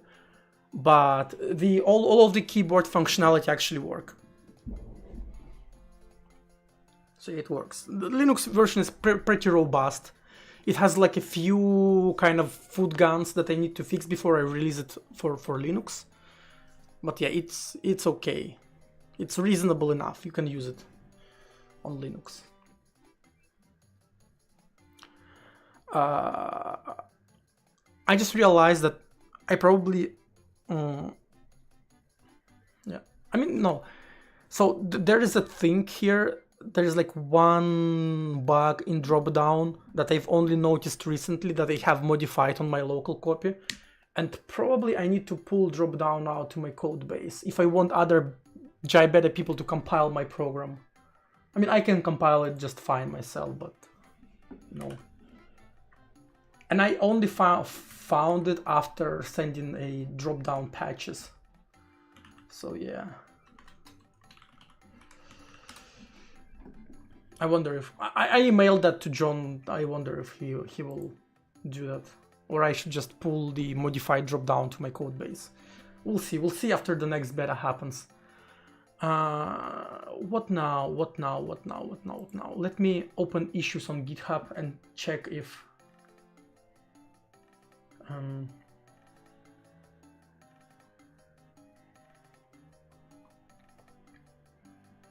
yeah, I need to come up with an official name, but I can do it off stream as well. So yeah, what now? We'll add some kind of presets maybe, or add an ability to... You can also, so here, like, it's a kind of a secret. I didn't know how to make UI for that. You can just type stuff like my epic game.exe, and you can just type enter and you will create new profile. But it's not very intuitive, right? I mean, it is kind of intuitive if you use web interfaces a lot, right? Because you often can just press enter. But I don't know.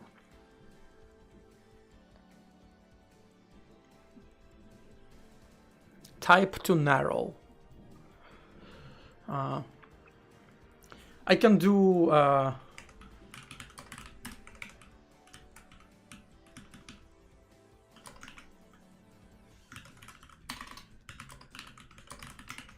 can do this. This is kind of stupid. Right, and oh my god, it's too wide. Enter works too. I can have it label theme that font equals small label font. and I don't know, no, it's down below. Like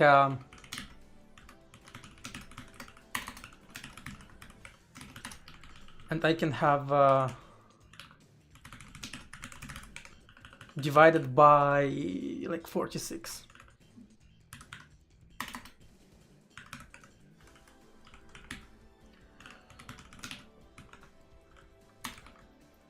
Small label font. I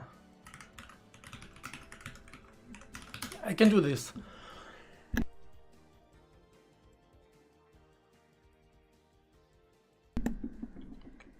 Yeah, I can do that, but it's so small. I mean, if you're not blind, you can see that.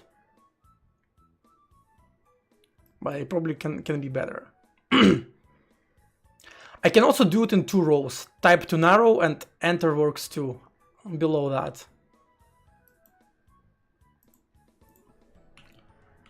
46, maybe 36.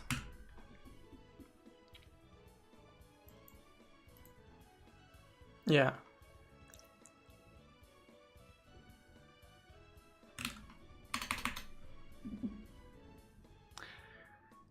I think this is fine.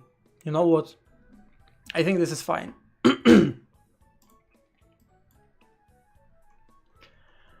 We can have presets maybe. Like here.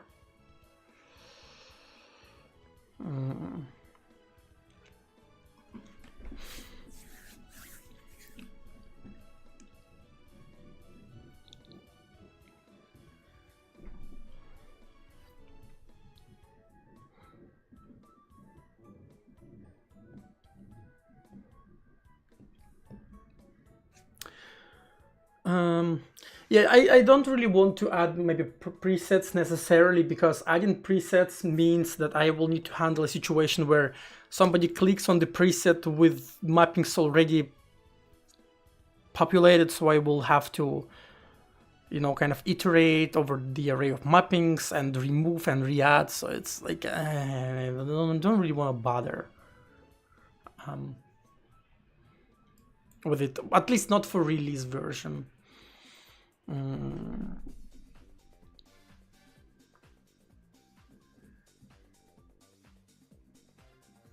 My old program also had an ability to toggle it off, not just remove the bindings temporarily. We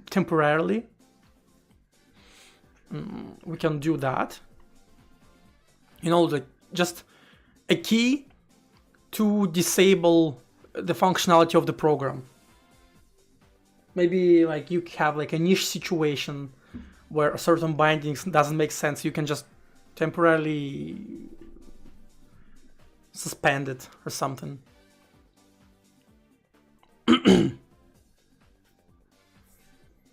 But I don't so I probably want to release the program in the current state, right? And what am I lacking to do it? Do I have any to-dos? Ban setting profile. Yeah, I think it might be useful. Not Vukic. Do you know Serbian language? Hello. I know enough Serbian to get by. Like to go around, you know, to shop and to deal with immigration police. I know enough Serbian for that. But I'm not even near to be fluent in it. Yeah.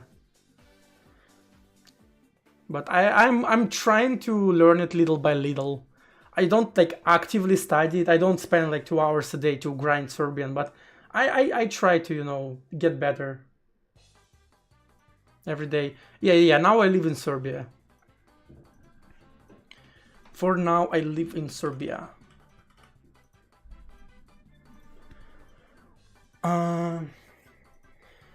So yeah. All the Balkan bros, dobrodošli na moj stream.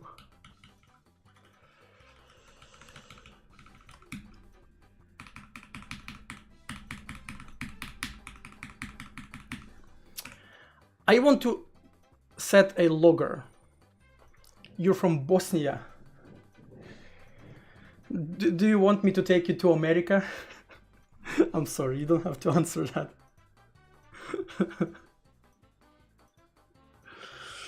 It's a stupid joke.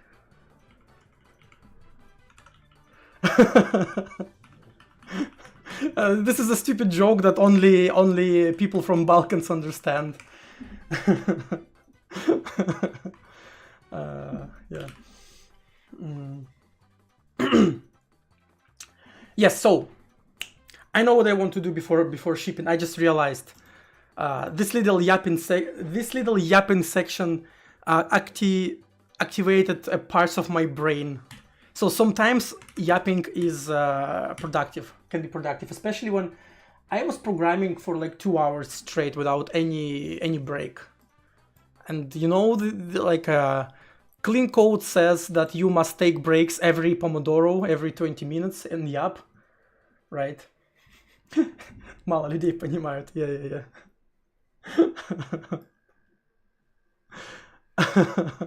Okay, I mean, so normal people know what's the fuss about. There's a band called Dubiosa Collective, and they have a legendary song called USA, and it's very good. Like here. Wait, what? Copy link. Yeah, there it is. There it is. Right. And let me also paste it to YouTube. Yeah, here's the link. Very good song, highly recommend. And my music died. Right, so I want to modify my logger. So okay. Shit gets serious. So in Jai there is a whole system with logging and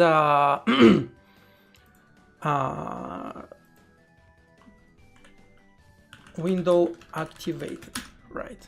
So you can see, like, I print stuff to the terminal a lot, and I would usually call this procedure log window activated. Log error, log and log error are those that I use. And log functions, they are kind of like a print, but they're a bit special. Let me show you. So basic has this log, and you can pass a string to it, but inside it has this kind of a magical code that sets up log info, source identifier, location. It has some flags, and then it calls a context.logger. You see what I'm getting at? And you can set your own logger and log to whatever you want. So default one just prints to the console. So default log is literally just a printf. You know, it either prints log error will print to std error, and log will print to like std out. But you can configure log info in the preload. Here it is, right? Like source identifier. Wait, what's that? Log section? What is log section? Actually, never. Just the name of the section. Okay. So you can have a bunch of metadata, and your logger can be whatever you want. You can send your logs to a file. You can have a whole renderer that renders your log to some kind of a frame buffer and shows it on the screen. That's actually what I'm kind of want to work on. I can display key presses and active window right there in the program, so you see what's going on, but it's definitely not for the initial release. Right, logger data. And for now, what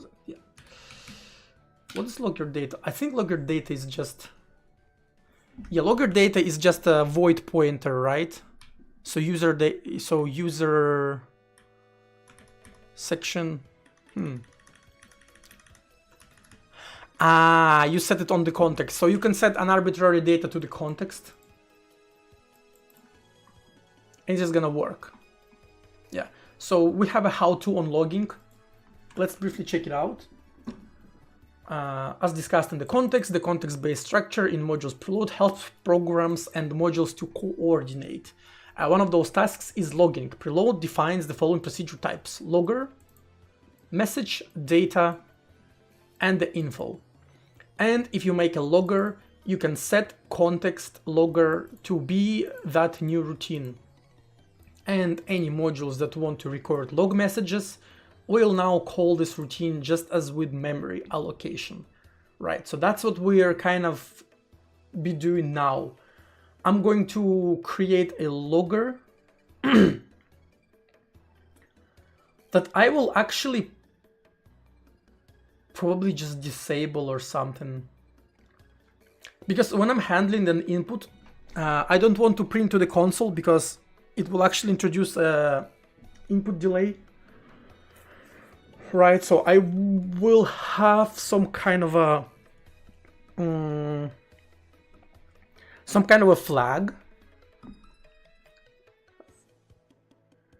maybe even compile time flag that will either turn the logging to no op or enable it, so that when shit hits the fan, I can recall what happened. But yeah, this is the example. You have a my logger. You can cast the void pointer. You can write strings and then do whatever you want. Yeah. How is the data getting to the logger? Log from modules basic, which does print like string formatting, then calls context.logger with the result. It's a short routine, blah blah blah. So it might be instructive. I thought intrusive. Like, why would it be intrusive, man? What do you mean? Yeah. As you can see from the example, log source identifier and log info received by the logger gets copied from context base log source identifier. There's no official meaning ascribed to the values in this integer. Your program can use them whatever you find useful. For example, you could push one identifier before calling. Actually, I don't want to listen to music anymore, sorry. It makes me anxious. Before calling into another, and use those to sort through the log messages on the backend, yeah. And we have log flags, error warning, content, to content people than programmers, to file only, verbose only, very verbose only, yeah. So I'm not gonna go too ham on the logging. I'll just probably do error and none.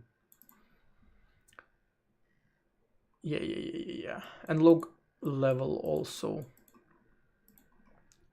You might write data structure that helps with logging.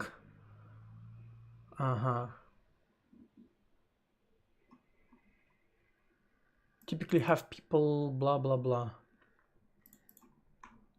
Yeah, this is very helpful. You know, I can imagine stuff like that be very, very useful in web projects, right? So what we usually do in web, so I'll take Python as an example. Python has a built-in logger module, which kind of does like this.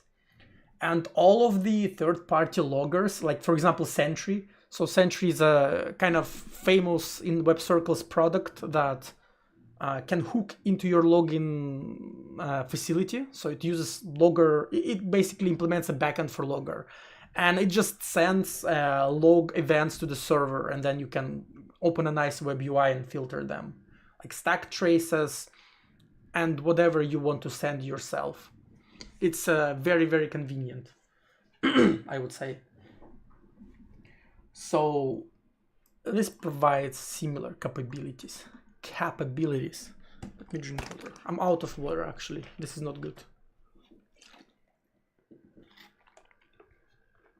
How much time is it? It's 21:16. Nice, we have time. So I want to implement my logger. let me just straight up copy this motherfucker, go to my main, and put it somewhere under, maybe under the constants, like here.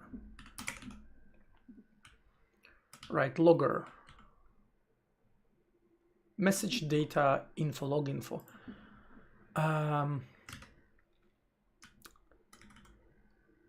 And now, I mean, by default, I'll just probably do the thing. I'll just do log with message. Again, let me open the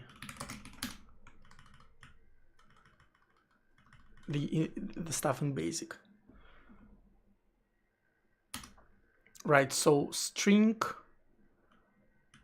has args, log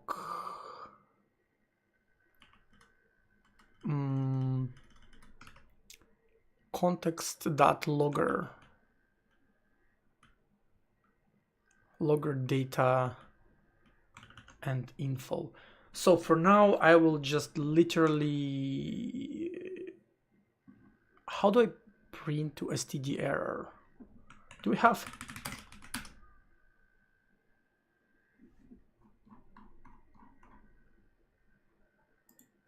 Ah, no, this is like in POSIX. Somewhere in basic. In modules basic, do we have only log error? Let's see what log error does. It sets up the flags and then calls log.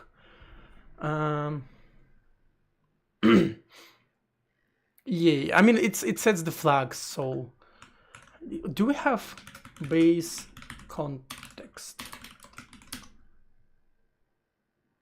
Is it context base?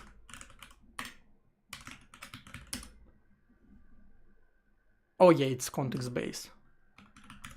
Logger, runtime support default logger. That's what we're looking at. Hell yeah, brother. Ah, that's what it does. That's what it does. So for now, I can just do this. Run. Do not edit fucking preload, motherfucker. Runtime support default logger. Yeah, there you go. That's what I was looking for. Message, data, and info. So let me just forward it in. And when I start,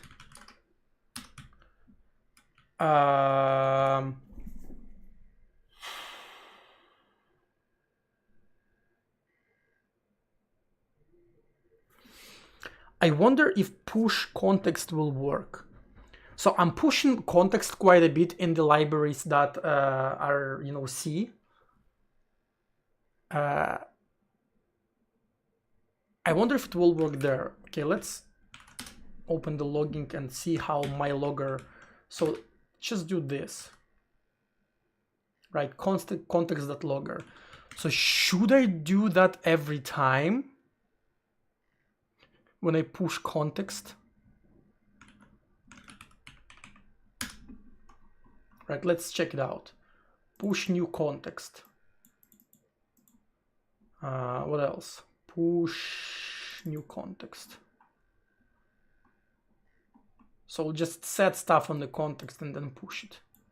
So I guess I need to push the logger everywhere I'm pushing the context.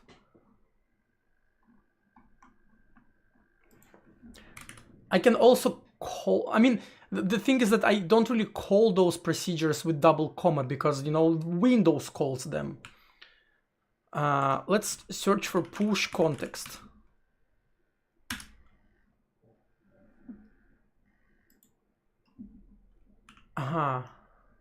Context pointer. So we can also do kind of do that. Context pointer.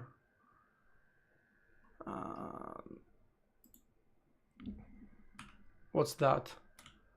Find context current. So you just push particular context. Oh, push context defer pop. What does defer pop do? I actually never used it. Push context. Push context, new context, data context dot dereference. Okay. Outer context. What the fuck is this? Ah, I see. I see. Defer returning original context. What do you mean returning original? Defers returning. What do you mean defers returning? Okay, maybe it's defer. Huh. Defer pop. Does it explain anywhere?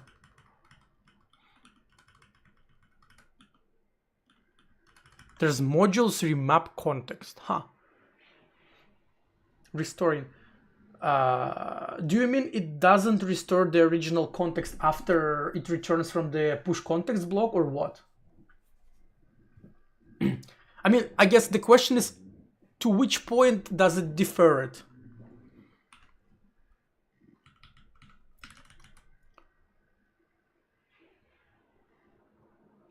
Oh, here we go.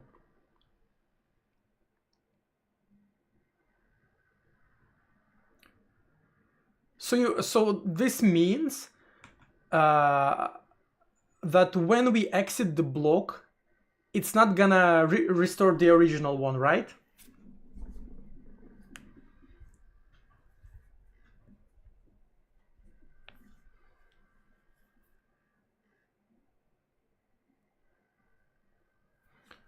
When you do push context, you need to wrap. Yeah, I know that. But with this, you don't have to do that, right? Or what?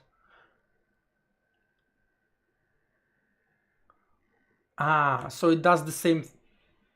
It does the same thing. You just don't need to. Okay. Yeah, I see what you mean. Yeah, it's not as useful as I thought. It's just to dedent the stuff. Okay.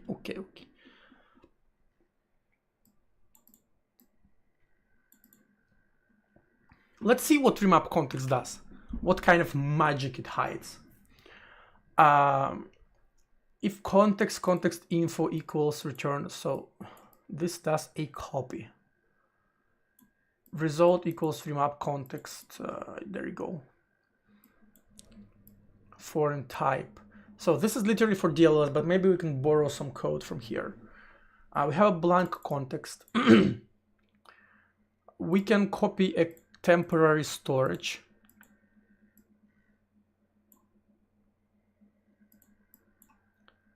And then we push the context.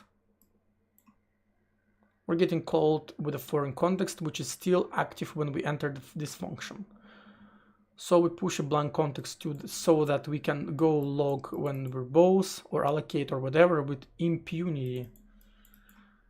Because this context isn't hooked to anything in the external program, it is a bit dicey to do too much from inside there.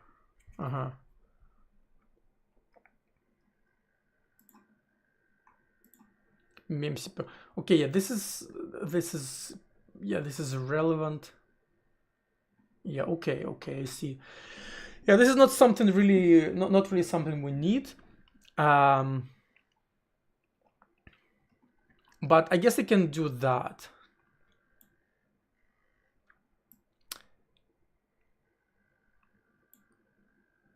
If I do this in main, will it just magically work?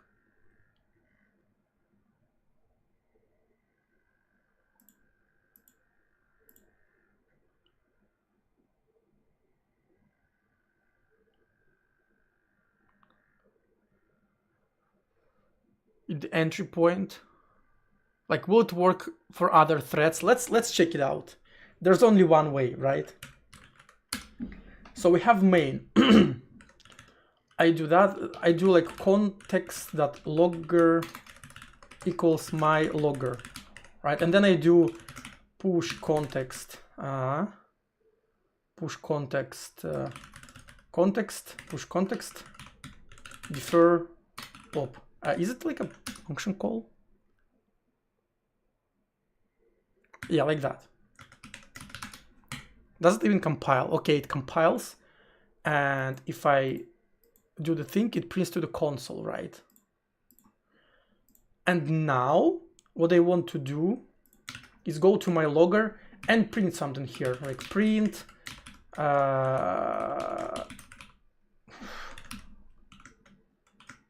cock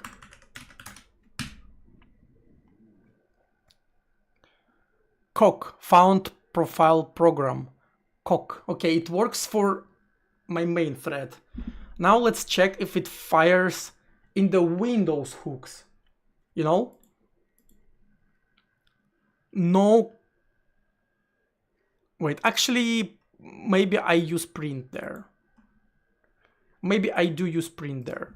Let me go to Windows. Mappings after, or what? Pings before.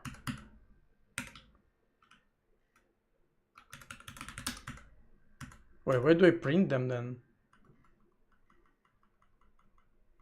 Oh, I print them in main. Holy shit. Yeah, I literally print them before, so they must be logged.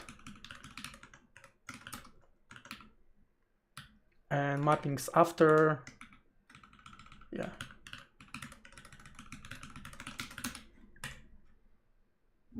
We're cooking and then cock. Nice. Have a lot of cocks. But I want to see if it works, if it literally works from within Windows hooks. Do we log anywhere? Yeah, low-level keyboard procedure. So let's maybe log something over here. We have a log error when we fail to send. Okay, sending. Let's log it instead. Let's actually find all prints here. So print, commented out. This is all commented out. Okay, we don't actually print anything here other than just, you know, sending stuff here. So maybe let's run Hollow Knight and see. Well, first we'll see if our program still works. And second, see if we actually log stuff.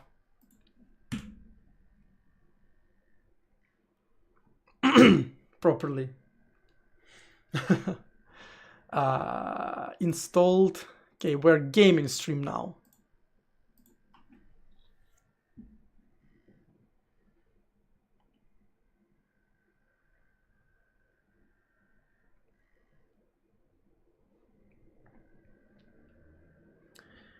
Bam, bam, ba, ba, bam, ba, ba, bam, ba, ba, bam, bam, bam, ba, ba, bam, ba, ba, bam. Okay. Okay, we still work. Now let's open Emacs.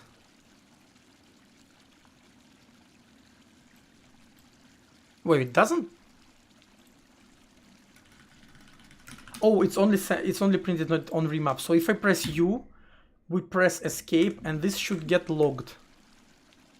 So sending procedure, what? But regardless, okay, it prints sending, but it didn't print any cocks. So apparently this doesn't work like that. And we also push different context here.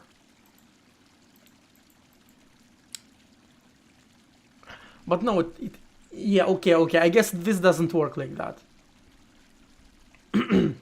So I need to push yeah.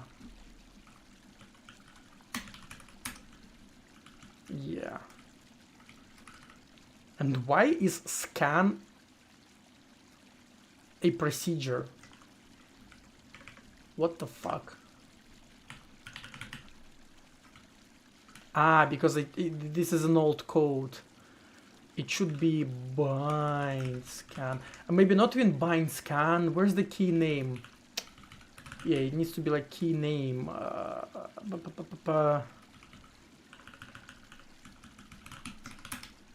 Yeah. So something like that.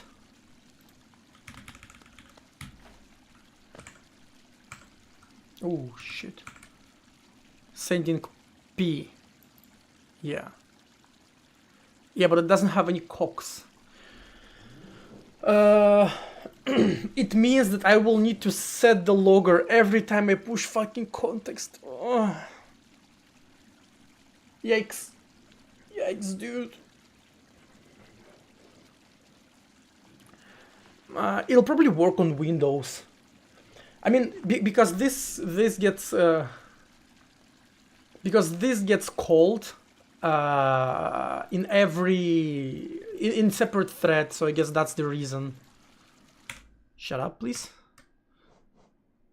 Huh. Interesting.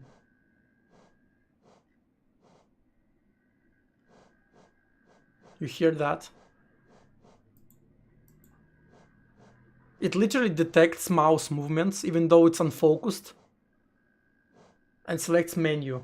But at least clicks don't get propagated because Emacs steals them. Why would I quit? Let me run the game and click pause.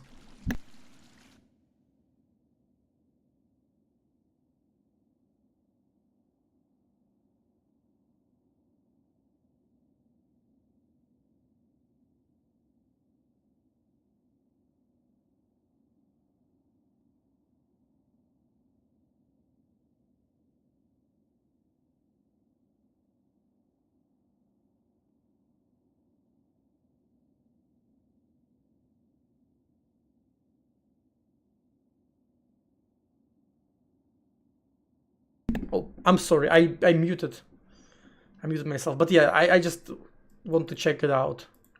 So now if I press P, we should... Oh, it doesn't work at all. What?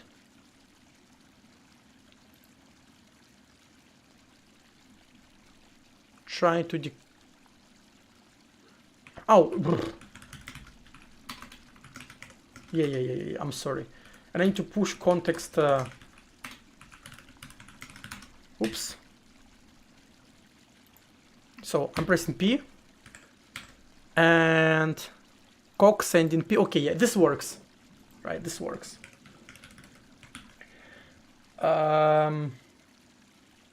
So what we need to do now? First, mute the game a little bit. Then somebody called it macro. Write a macro. We're in Jai, so let's write some Jai. In its settings, maybe somewhere here. Yeah, macro with defer pop. Yes, exactly. How do we call it? Push my context. It won't really accept anything. It's just like, I guess it's gonna return context and expand. And what's gonna do is my context equals context that my logger, and then push context defer pop my context, right? And it doesn't really need to return anything. And it pushes context like that. It backticks pushing the context. Am I right? Am I right? So we go to main. We call it here. And let's see if it compiles still. Okay, it compiles. And we have a coq. Now, nice, so it works. And then if we go in Windows and instead of pushing the context like this, we'll do push my context. And then I think I can go down and just straight up delete this particular curly brace, and it should still work. And go to Hollow Knight, press P, and get a nice log. Look at this cox, man. Easy clap. Yeah. And now I can dedent this motherfucker like that. Ooh, my git diff will be so juicy today. This kind, like this little line does so much shit that my anxiety literally wants to make sure it's, you know, like important.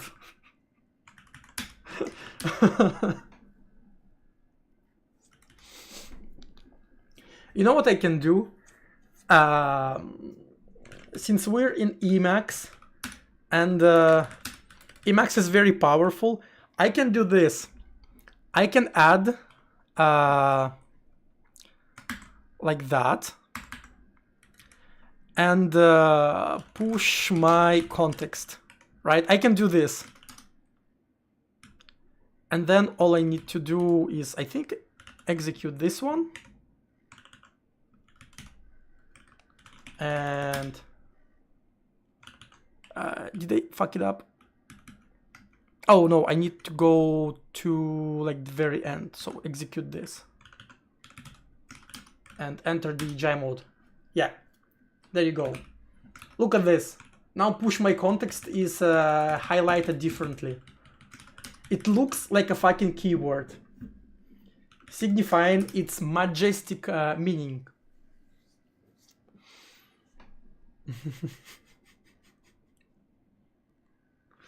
Look at this. Isn't that great?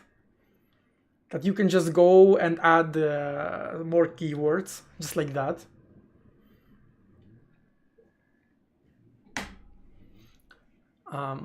Yeah. Let's find another instances of push context.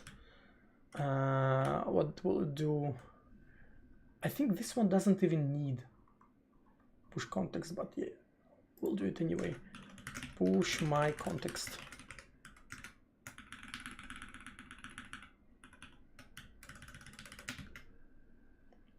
Right, so let's exchange the mark and the pointer, remove this thing, and move on to the next push context. This one is actually a little smaller, so we can just do this, remove that, and yeah, do push my context.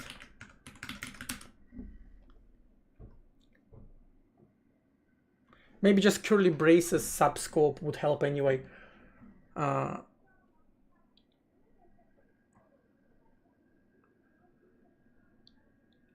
I mean, yeah, it will. It will, definitely will. Ah, whatever. I like reduced indentation. Don't judge me. Okay, okay.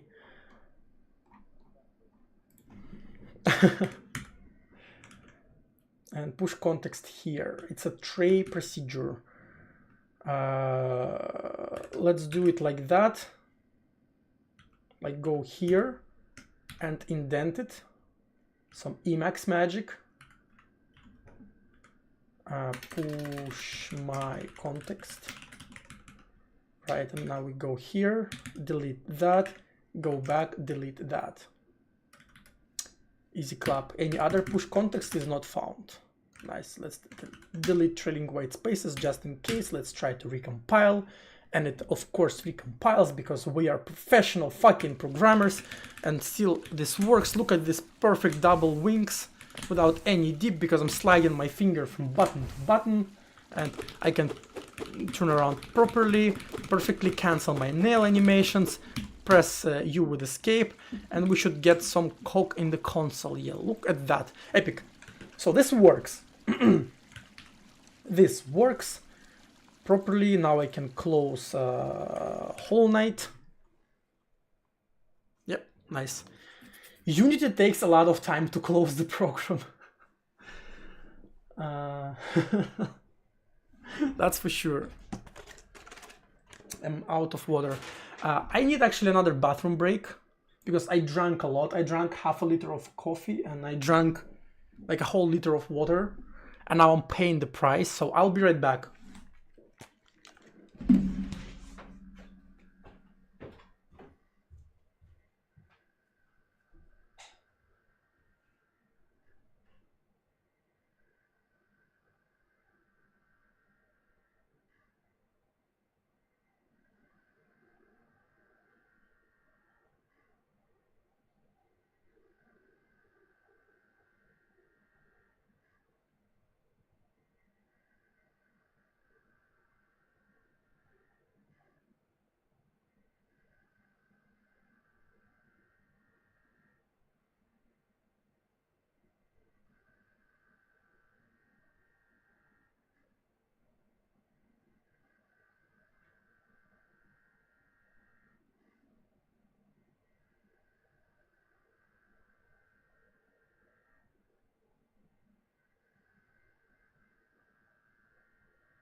Wonder if it's just Unity that's taken a long time to close. Yeah. It is Unity. It is Unity. It probably cleans up a lot of stuff. So it's not like just Hollow Knight. I mean, maybe it is partially Hollow Knight's fault because, I mean, you know, Team Cherry is kind of famous for their kind of bad programming. But Unity probably contributes to the close time for sure. Wait, someone wrote me. If it's my wife, I need to answer her.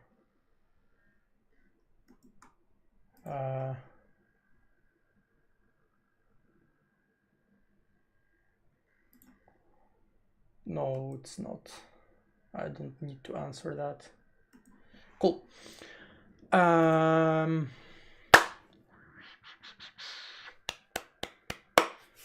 This is great. So we have a basis for our custom logger.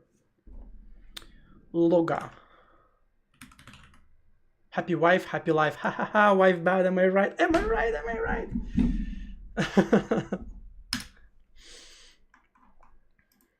Yep.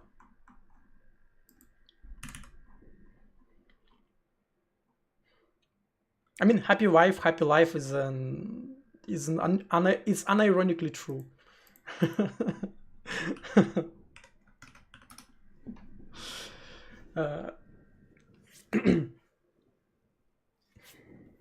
Not even joking. If you want a free family advice on this epic programming stream that only gives helpful life advices, keep your wife happy. Yeah.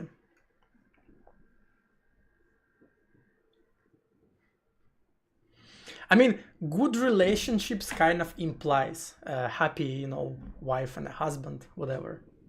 Like, happy wife, it doesn't necessarily mean that husband becomes, you know, abysmally like sad or something, depressed.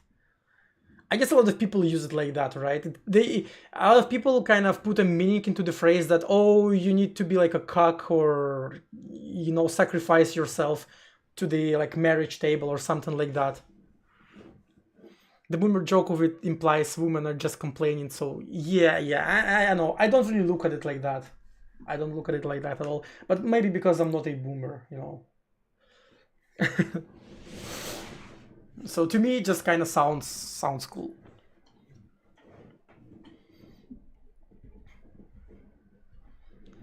So could we reclaim this boomer nonsense? I need to put on my programming socks because it's kind of cold in here. I think winds have changed and now the wind is blowing into my window. So my legs, my feet I guess my feet, right, get cold. So yeah.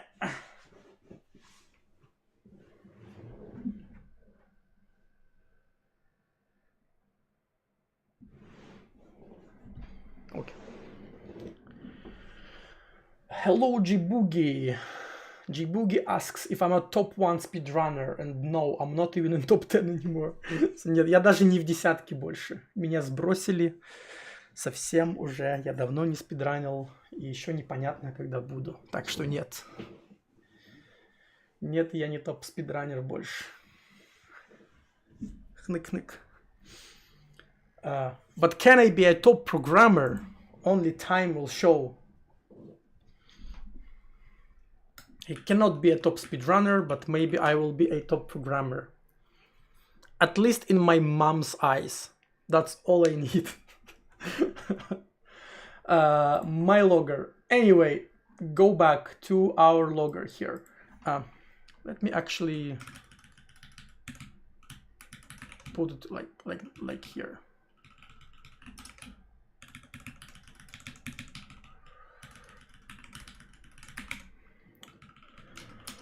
Хреновенько. Да не, нормально. Нормально.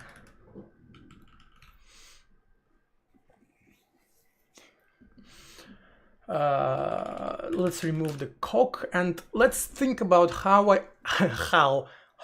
want to log that. I probably want to write to a log file, to be honest, right?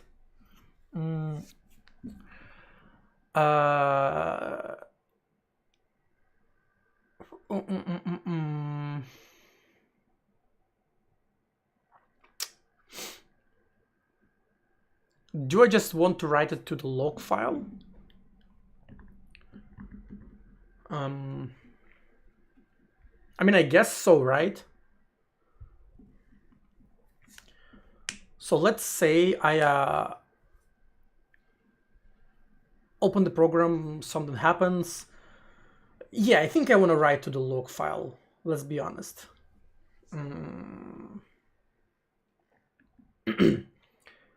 So is there a file utility for appending to the file? Let's check. There is write entire file. Of course, there's write entire file.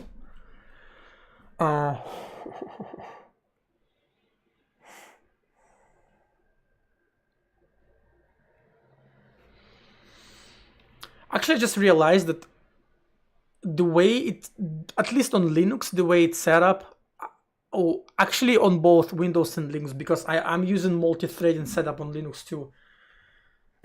Когда будешь бить Jai compiler crash, full percent. Actually, the current world record to crash a compiler is like, what, 6 symbols? I mean, no, it depends on whether that was fixed or not, right? Because the current minimum to crash a compiler is probably big enough. Although I recently managed to crash it in just a few lines of code. It was invalid code, but it technically crashed the compiler, so, you know. Yeah, Jai.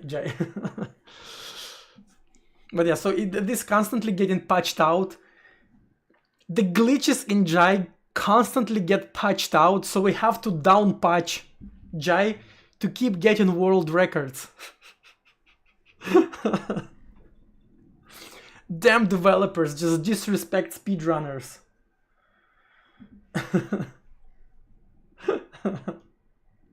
Yeah. 9 symbols, that's cool. Anyway, let's see. Read entire file. Oh, write entire file. In file. Yeah, there you go. Let's see what other utilities we have here. Map entire file. Start string to map file. And make directory if it doesn't exist. Get absolute path. Oh, we have just write file. What does it do?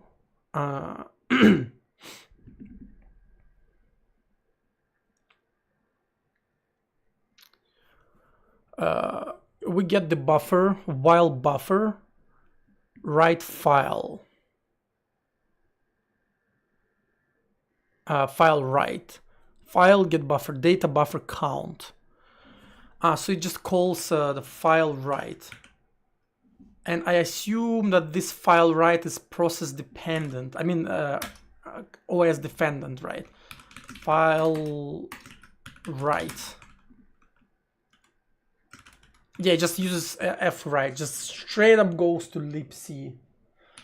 Do we have file append here? Read entire file. Set. Okay, we can do set position.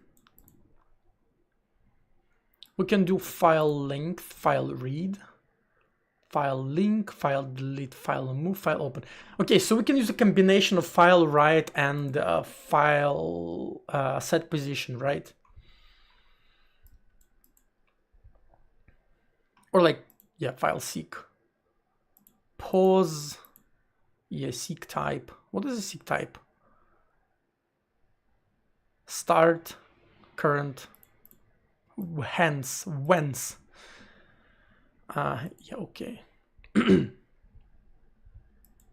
Pause and whence.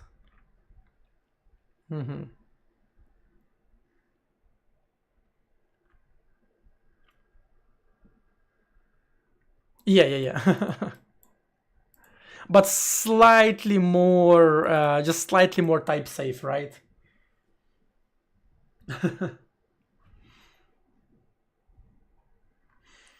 Yeah, you see, so you got world record, and now it's all patched, and nobody will get world record anymore. That's how speedruns work. Yeah, so this is just like slightly more type safe fseek. I actually do that with Win32 API when I change a bare kind of integers into like a enum flags instead, which is cool. Where's file set position? Yeah, there you go. So fseek, and we can do, you know, we can do that.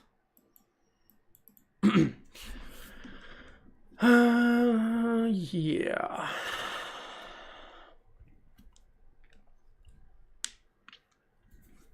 But also log directly to the file is kind of super slow. Don't really want to do that necessarily. Yeah, dump Linux failure number. Yeah. I wonder where is it. Yeah, there you go. ftell on Linux sometimes returns this number, for example, when doing ftell on a directory. Why? I don't freaking know.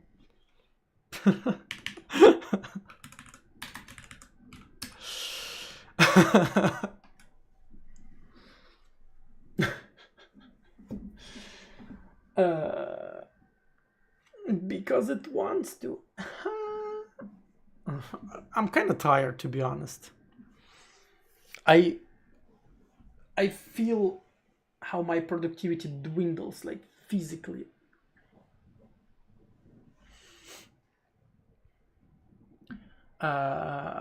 In the same time, this statement fx1 equals case 142 compiles and returns void for some reason.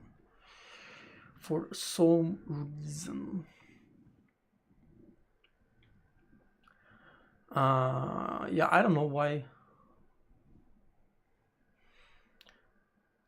I didn't even know that fx accepts cases. Yeah, that Viagra and coffee enema. No, thank you.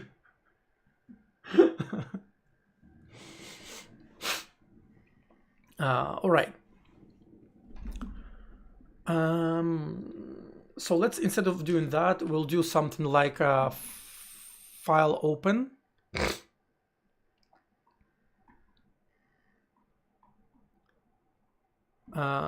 File open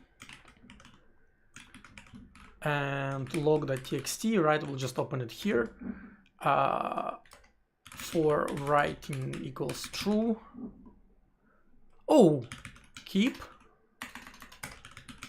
existing content equals true. And what's that? Log errors, false. Okay, yeah. File equals this. Yeah, file handle, blah, blah, blah, blah, blah. Yeah, now what we do file set position. Yeah, where's the file length? Yeah. File length equals file length. File.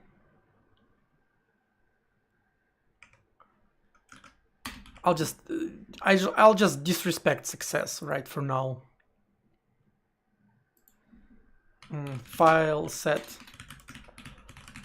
position.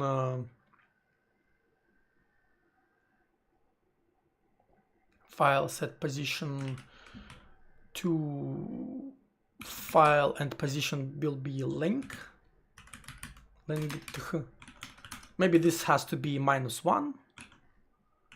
Like result. If not result, I don't know, like just let's print.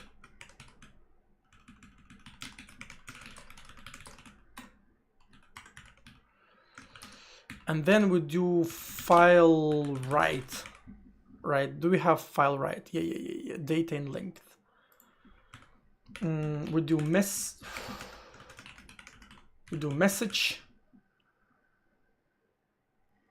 We do file message and the length of the file. So it's like message.data and message.count.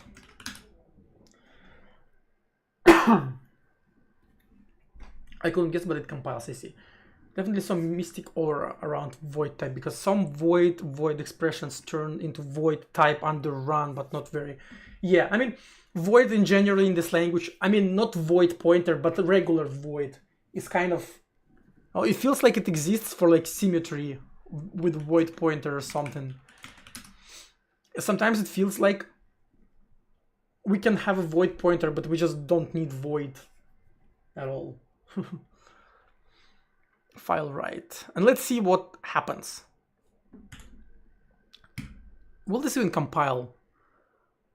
No, because you need to do semicolons.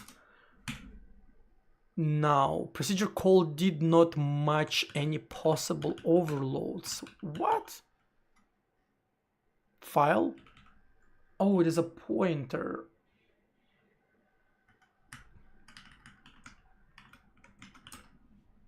Does file length also accept pointers? No, why do you? I don't know, man. So what else? Wait. Oh, pointer. Okay, we compile. You fucked up. I couldn't set the position to the length. I guess it's length -1. And now I still fucked up. What?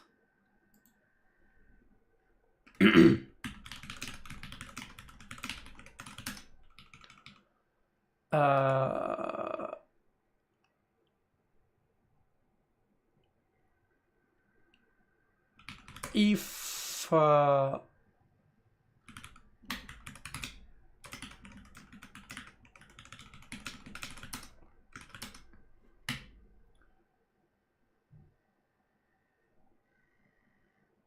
what?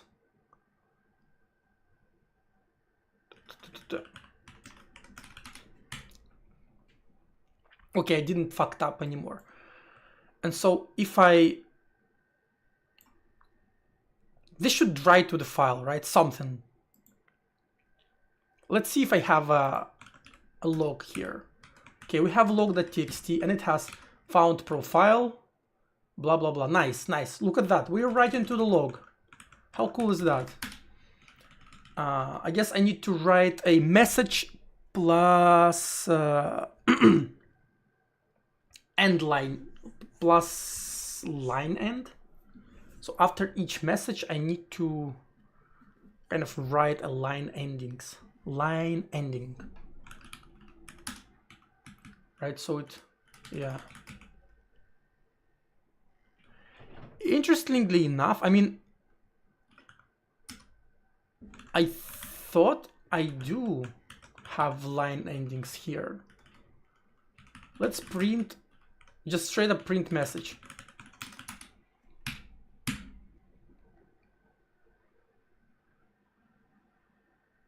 Yeah, I have line endings, but for some reason when I print them to the file,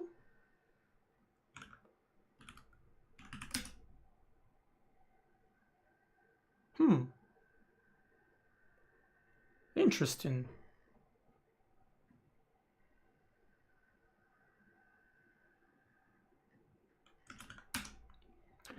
So I need to write a line ending. How you smash code every day. So the secret for not burning out is to work on something that's interesting to you. Burnout only happens when you work on something that you don't want to work on. Right? So if you hate your job, you will burn out. That's the secret. It's just that easy. You just work on what you want to work on, and then you're happy. So I want to work on it so it doesn't burn me out.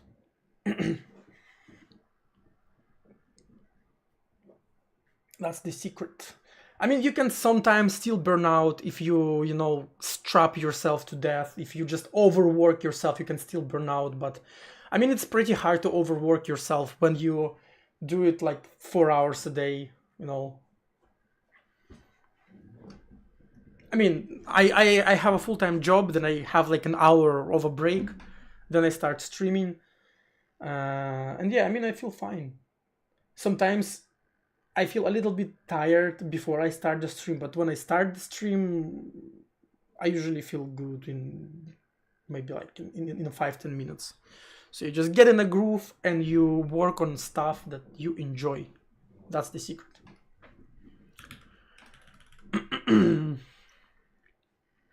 So I guess you should write this. Full-time job go TS. Ну, значит, тут можно, знаешь, как сказать, типа, можно сказать, типа, ну, значит, так хочется. Ну, на самом деле, да, может быть, там еще семья, может быть, еще какие-то обстоятельства. Если сильно хочется, можно попробовать начать, типа, часик вечером, и все, типа, просто попробуй часик, типа, перед сном пописать. И, может быть, вот разгонишься, и, может, нормально будет. Да.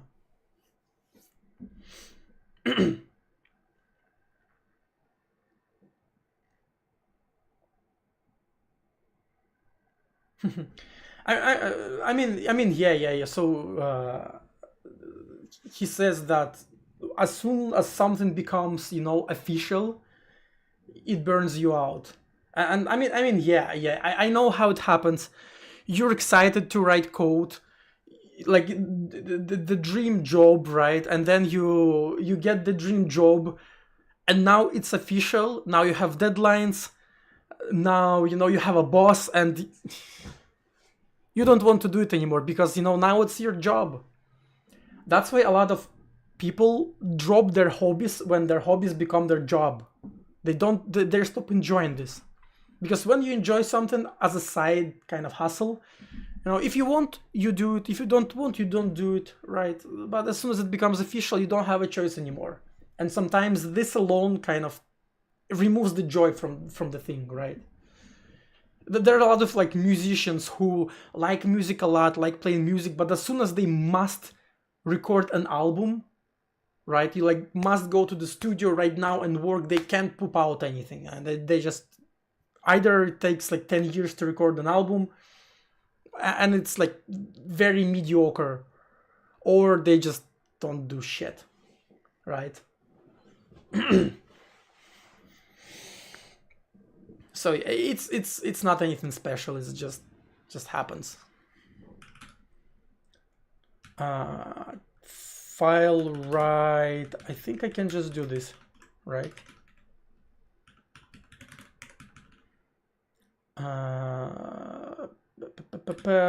Like 1, right?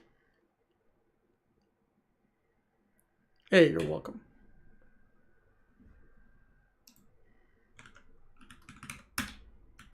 Okay, yeah, look at that. Let's delete everything. Restart the program. Bloop. Close it. Log. Huh, look at this. We have our logging. Cool. We log to the file. And now it's a little bit like oof, because we open the file, we write the stuff, and then we close the file, which kind of sucks.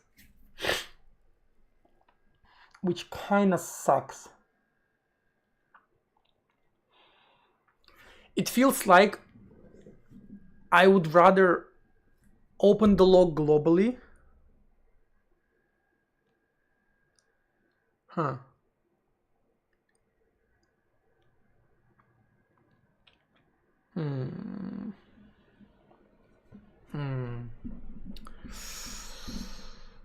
Also, why do I not have line endings there? Wait, let me check file write.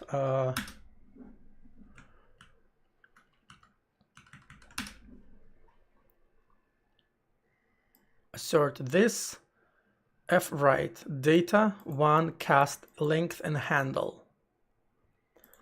And let's check manual for f. Ooh, why am I looking at? Guys, I'm looking at Linux. Let's check file write. File write, yeah. It doesn't do anything like that. Write file. I think file write will block until it writes everything, as long as the file is not set to non-blocking question mark.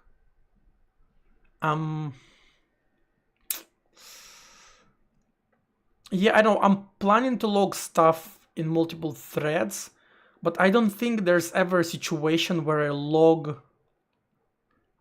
can log multiple times also. Even if it doesn't block, I don't think it should matter for me. And I wonder why file write doesn't write line endings. That's really weird. Data.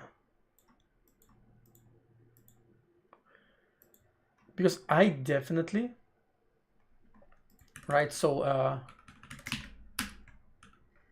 oh shit. So I don't have line endings here. I mean, you see, profile parsed successfully, right? And I definitely have this. I definitely have a line ending here. So something is fucked up. So let's inspect file write signature.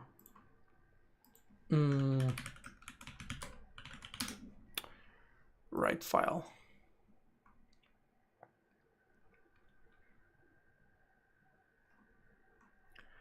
Writes data to a specified file. This function is designed for both synchronous and asynchronous operation. For similar function designed solely for synchronous, see file write x, blah, blah, blah. Handle to file. A pointer to buffer.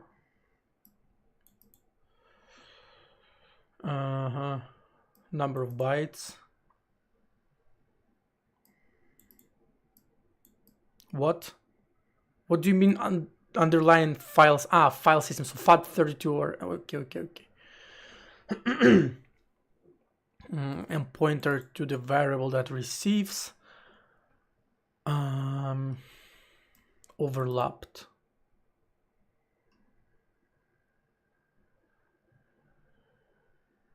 Return value. Remarks. Read operation. Synchronous error.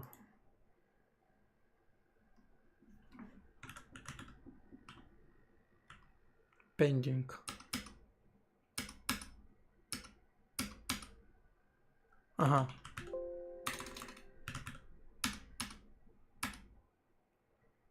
To write to the end of the file, specify both offset and offset high. So I wonder why.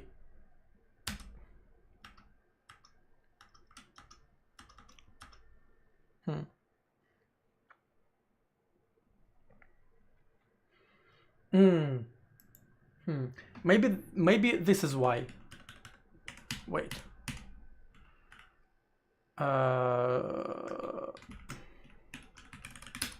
So maybe that's why. Maybe because I need to set position to this. Let's check it out. Log.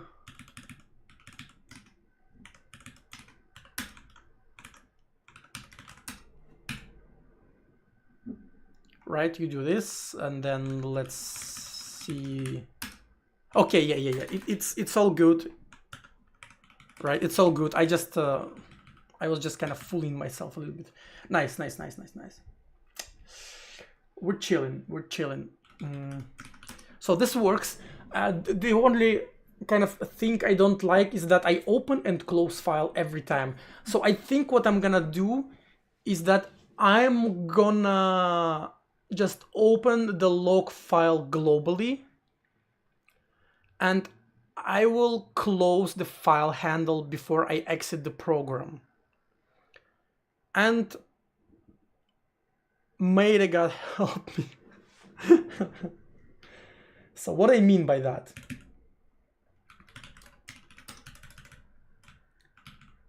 I will do this, right? And this is gonna be do and log file. Now here we have the window type, and we have log file is file, and I guess it should be lowercase. We file open, and then we defer file close log file. Yeah, so I don't open and close it upon every log, which is like wildly inefficient, especially if I log a lot of stuff, right? And then here, what I do is I just do log file, log file, and do this. So that's it, right? We just do it globally. We write to this shit. We could probably also append a date.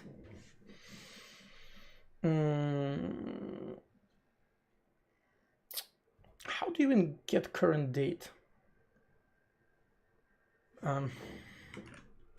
Date. Not updated, but date.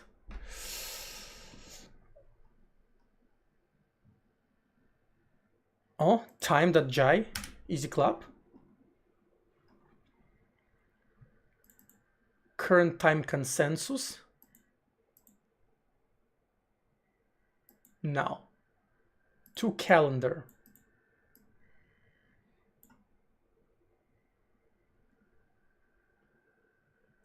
Consider the fact that logs might be deleted while program runs, and descriptor will be invalidated unless you lock your file with Windows Magic. Yes, this is true. This is true. So what do we need? It seems like we need to call calendar to string. Then we need to calendar, and then we need current time consensus, right?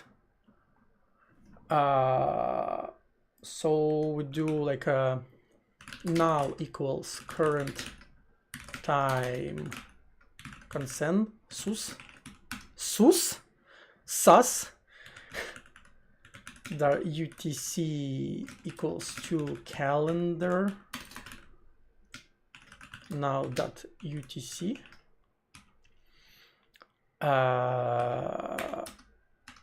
date s calendar to string UTC.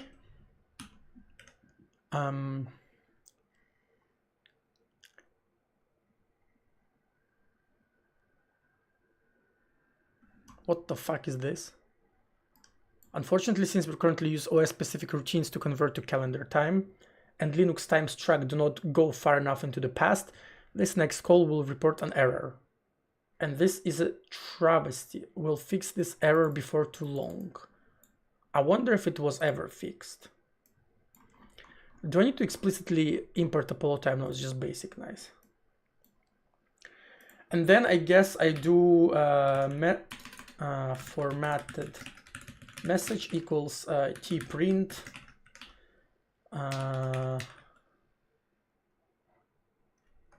like that, or maybe like that.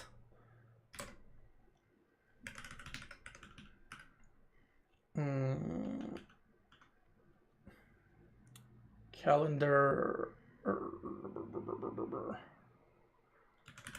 s and message, and we write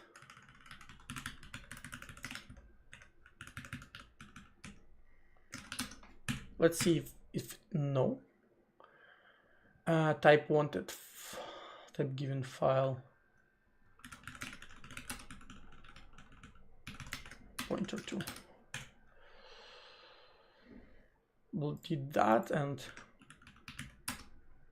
look at this. Nice. I think that works. There's the same amount of word sus and word Jesus in nice. Nice little piece of information. So I guess that works. You're right about file being deleted, and I think the way it works for us is that we should really just handle errors, right?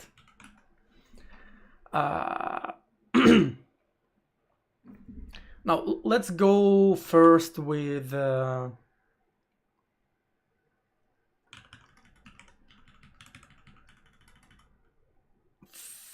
file length.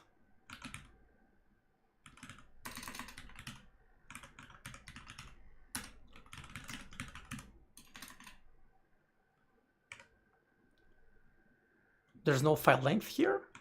I guess it's in the module, right? No?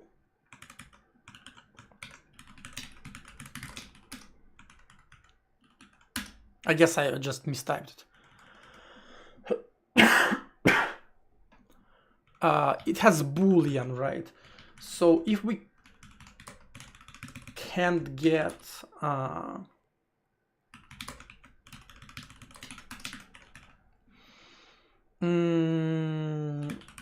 I guess we just do runtime support default logger, right? And we just couldn't write to the log file.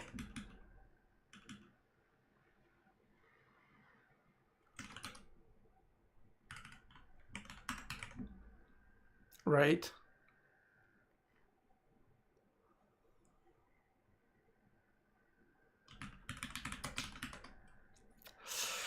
This should be like platform get error. There's a system. I don't want to bother with that, to be honest.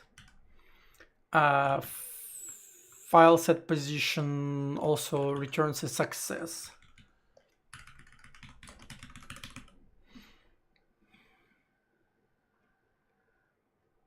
No, it just returns success.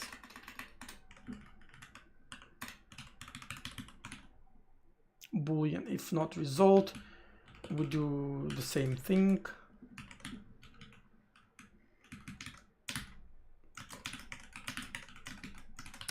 Couldn't write to the log file, and I guess we need to return. And finally file write. Also returns Boolean.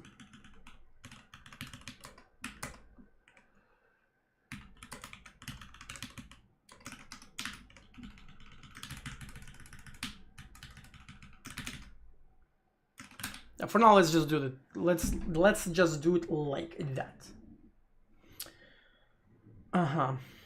What the fuck is current time consensus? Just a weird name for since epoch. Yeah, I think epoch in Apollo time is, well, the time when Apollo landed on the moon or something like that. 268 times God mentioned. Is there any fucks? I don't think there's any fucks. No, there are no fucks. Jai has literally no fucks given. Any them?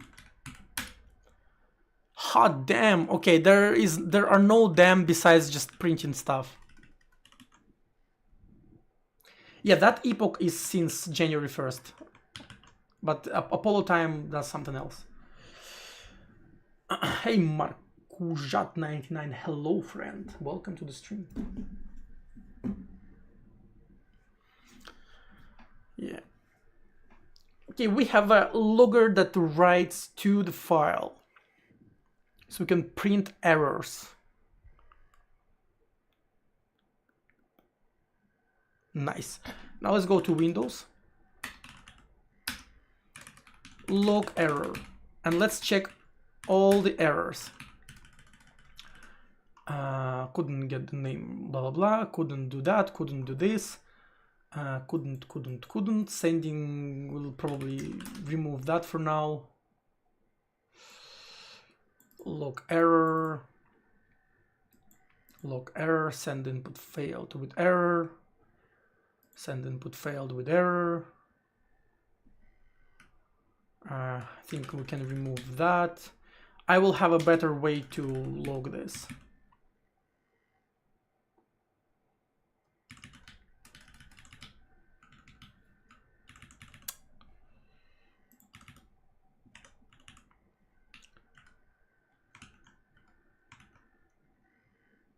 Couldn't open foreground process. Yeah, I don't need that. Oh, I have some copy paste here with enum processes. This is like a partially copy paste from not enum processes. Like this is a partially a copy paste, but I think it's fine for now. Whatever, man, whatever. Log. Okay. Window activated. I probably want to remove that like altogether, right? Because I have this instead.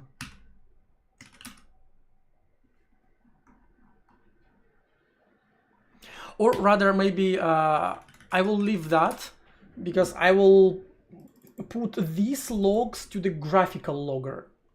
So I think maybe log errors will go to the file eventually, but all the normal logs I will just draw on the debug screen when I implement that. So I want to leave it like that. But otherwise it seems reasonable. Unhooking this shit. Okay, this is probably also.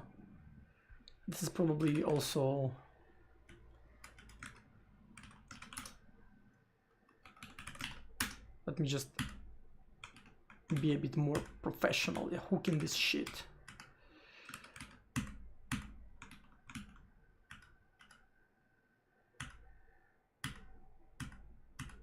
Okay.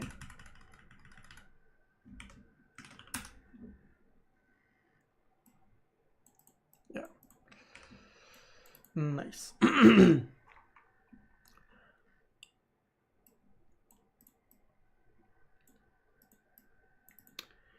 Noise. Also, these are like these are kind of weird. Mapping setting hook installed. I need to remove that and use my state instead. I literally never cuss in my code base. Just weird rule. Yeah, I can't say I got into trouble for that, but I definitely had some weird situation. Yeah, for time since lunar module landing, I see. And monotone constantly growing. Yeah. That makes sense. Yeah, so I wasn't really in trouble, but definitely there were some awkward situations for sure. So let's get rid of mapping setting hook is installed because how do you say that? I have actually like a proper state, right?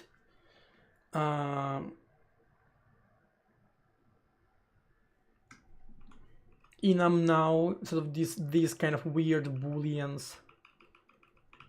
If mapping state hook not equals null, installed true. Although this is kind of a different. Yeah, this is different. I will leave that. It's still kind of useful. Quote from the module. Why is the landing of the lunar module used as a 0 point rather than the launch of the rocket? Because coffee is for closers. What?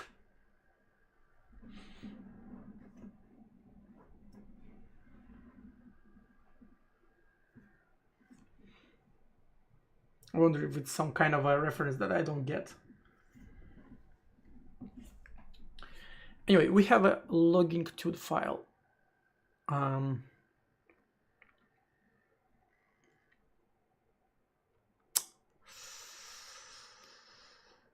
You know what we can try to do? So in my logger, here we can get file length, right? If not success, we can try to open the file again, you know, just in case we can, right?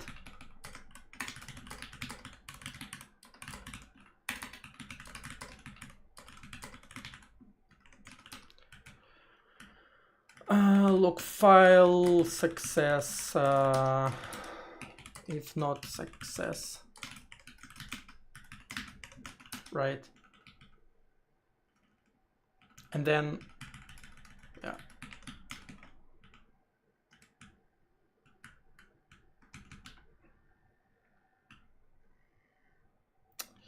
Yeah, I mean, well, what can you do, right? You need to handle errors, come on.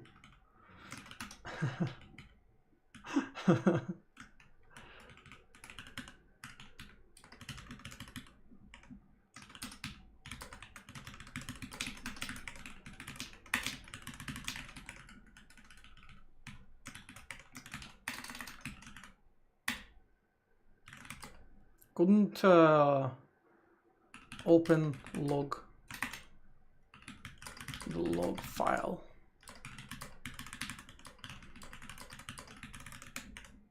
And then if I fail to open it again, I'll just print it to the console. Right, yeah.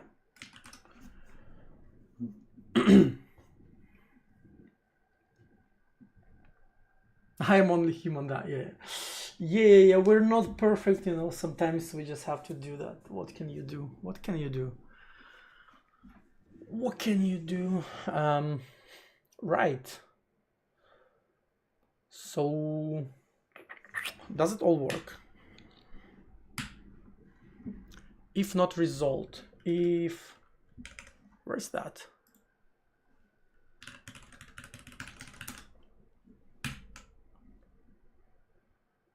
Undeclared identifier success. Oh, shit. And this needs to be declared like that. Yeah. Cool.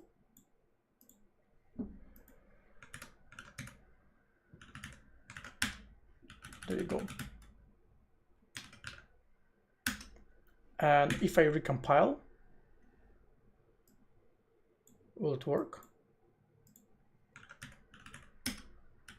Oh.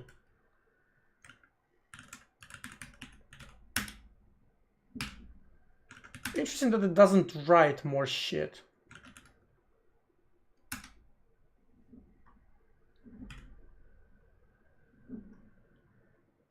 Ah, couldn't write to the log file. Oh, interesting. I fucked it up somehow.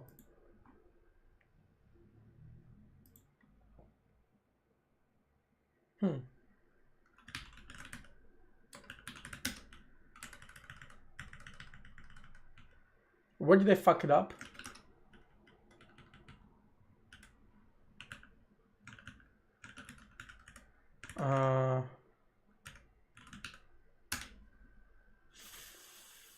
File.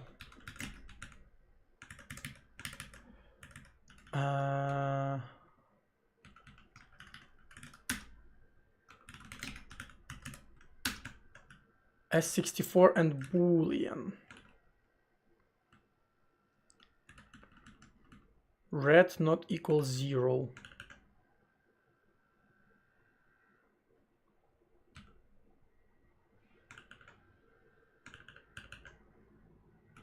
Get file size X. Ooh.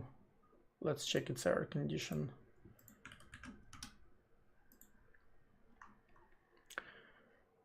Return value is non-zero. Okay. Let's log more stuff. So couldn't write to the log file open. Couldn't write to the log file. Oh shit! Yeah. Actually, no. File length. Len. Couldn't write to the log file set position, and couldn't write to the log file write. Let's see which of them fails. File open doesn't work because what? Actually fails file length, and then it tries to open a file.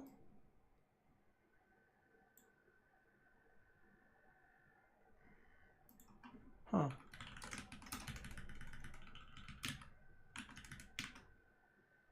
So it opens it successfully.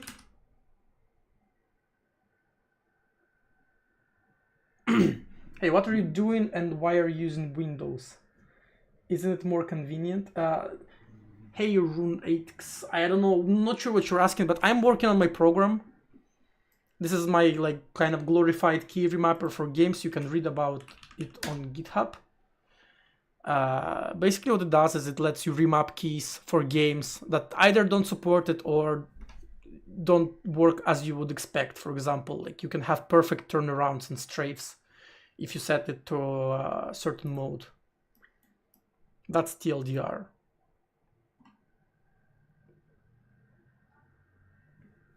Yeah.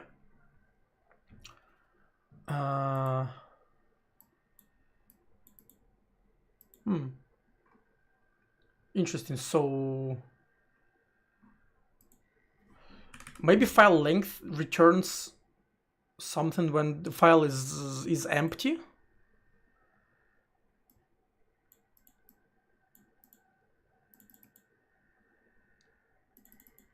Value is non. I think I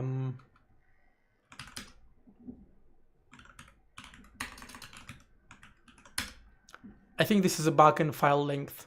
Look at this, return not equals 0. Ah, no, wait.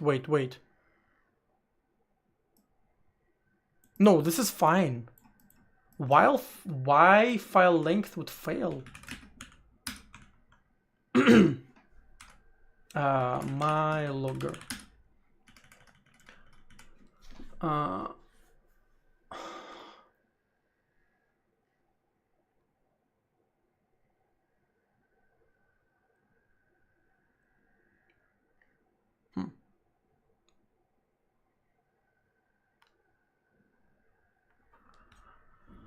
I'm honestly a little bit baffled by this outcome. And if I don't, you know, just don't check this error, then I assume it'll just work. No, file write doesn't work either. Holy shit. I wonder what happened. Wait, is it because Emacs is blocking the file?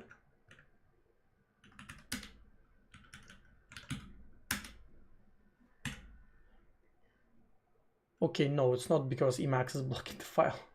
Thanks fucking God.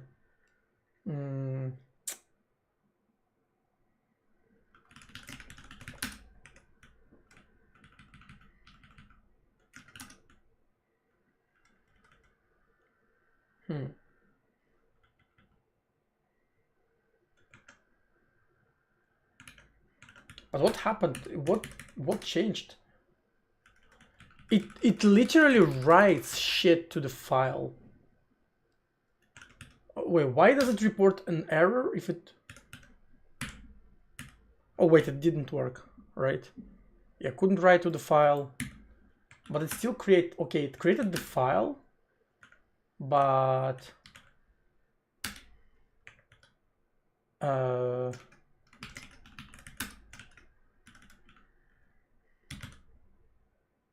yeah, you're welcome. Yeah, I have a very old version of the program on GitHub, like just simple script written in C, and this will be like a proper thing. I will release it soon. Yeah, just need to polish a little bit before the first release. It's really close.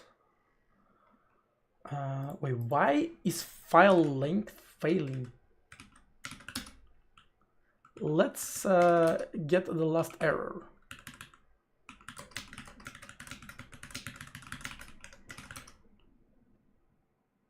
Oh, it won't work, right?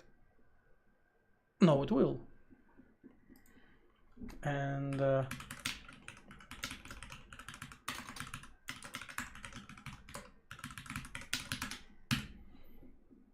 Britain.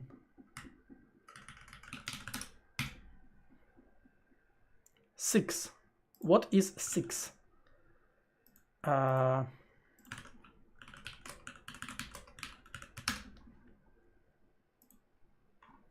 Six. Invalid handle. Huh. What the fuck? But it's literally opened.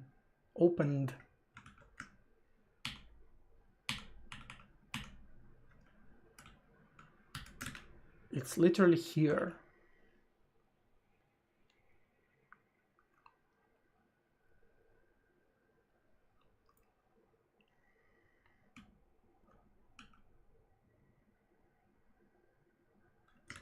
Oh shit, is it because of this? Is it because of that? Oh, how do I do it like this? Or what? Oh fuck, I fucked up the syntax. So I didn't want to reassign, so I want to assign that, and yeah, that's how it works. Yeah. So I want to assign to this and declare the variable. So I screwed up the syntax here. Yeah. Okay. At least I verified that my error handling code actually works. Let's fucking go. It was a little bit silly, but it works. And now we have proper error. And now, you know what I want to do? I want to fuck up my configuration file and see that like this, for example.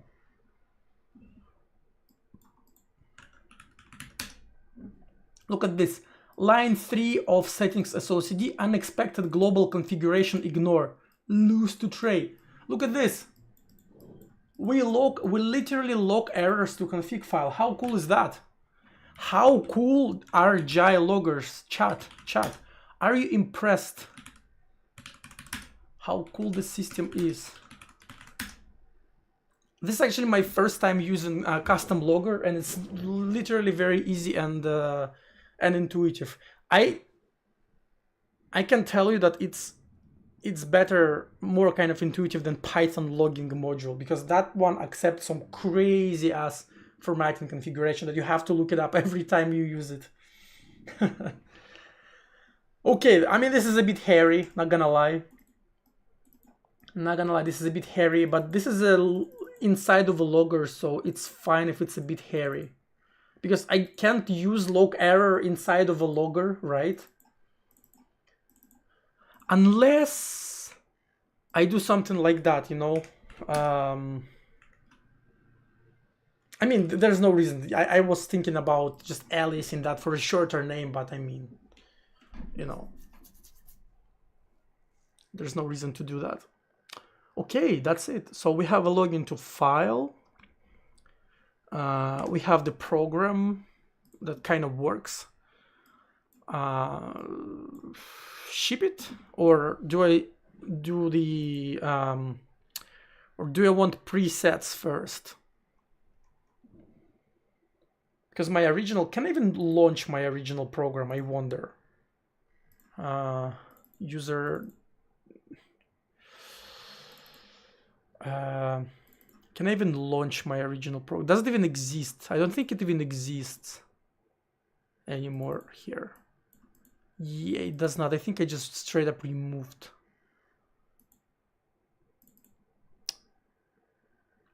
Yeah, there's no executable for old version anymore. I just straight up erased that motherfucker. Cool. Cool.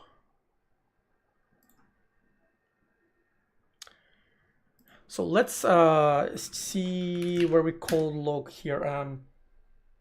Couldn't find, creating a new one. This is fine. Profile parse successfully. Found. Let's do /and here. Profile parse successfully. Found this. Profile pressed. Yeah, this we can just remove. This is a useless log. Mappings before. I mean, do I need to log that? So what this does is basically when I change the type of mapping like this, right, and I open my log file, dude, stop fat fingering shit. Yeah, stop fat fingering shit. We have that. Mappings before, mappings after.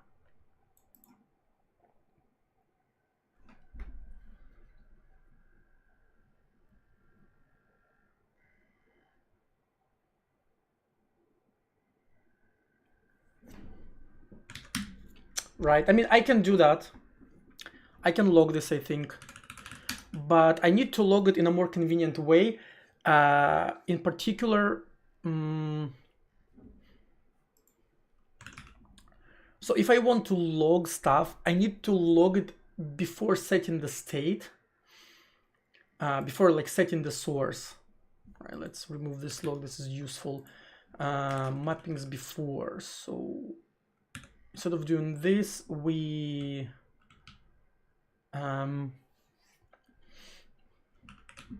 we'll log it here, and maybe setting source, and here, I guess, right?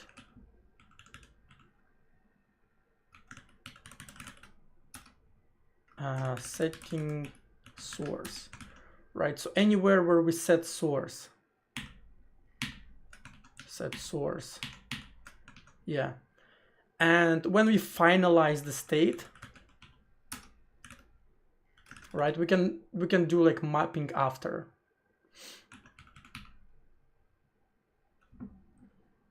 Right, so current program state, it has the active mapping state, which is one of these, and we can do if current state not one of these. Then we can print. Yeah, then we can print. Right, like if current, what do you do? Mapping, fuck.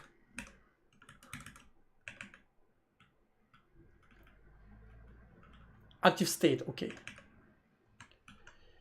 If active state not equals adding new profile, then we just straight up log mappings. We just assume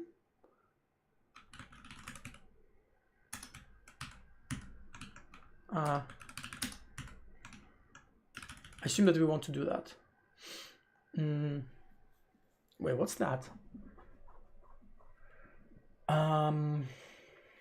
If changed. Oh, you know what? I actually found a bug. Look at this. So it means that when I change the mapping mode, we literally don't finalize the mapping state. That's crazy. Look at that. So I launched the program, right? I change you to escape to opposite. I close it. Open it again. Hey, we didn't save that to the config file. This is literally a bug in our program, and I only was able to find it because I was refactoring around. That's crazy. I need to finalize the state.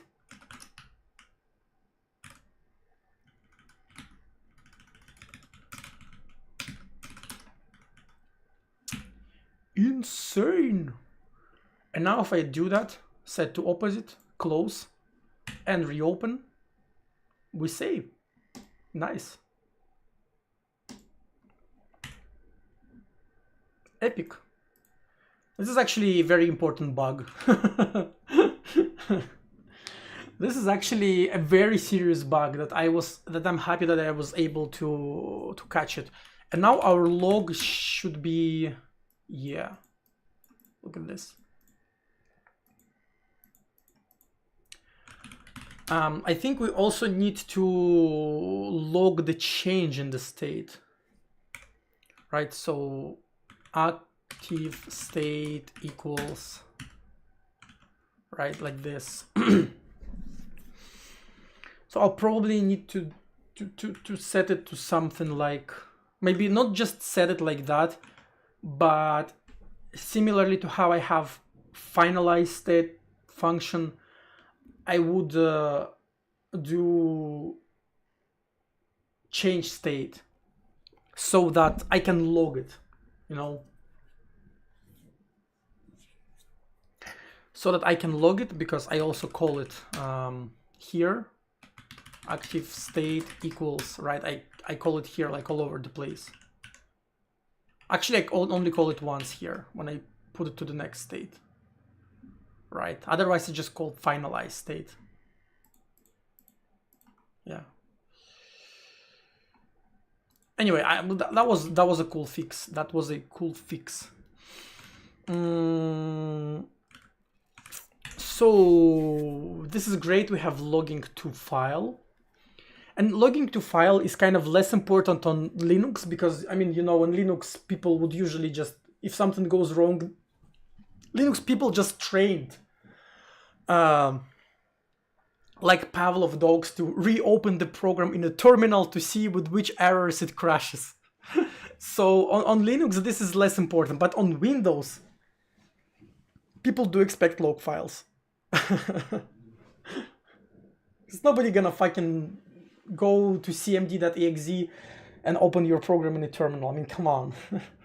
Nobody will do that on Windows.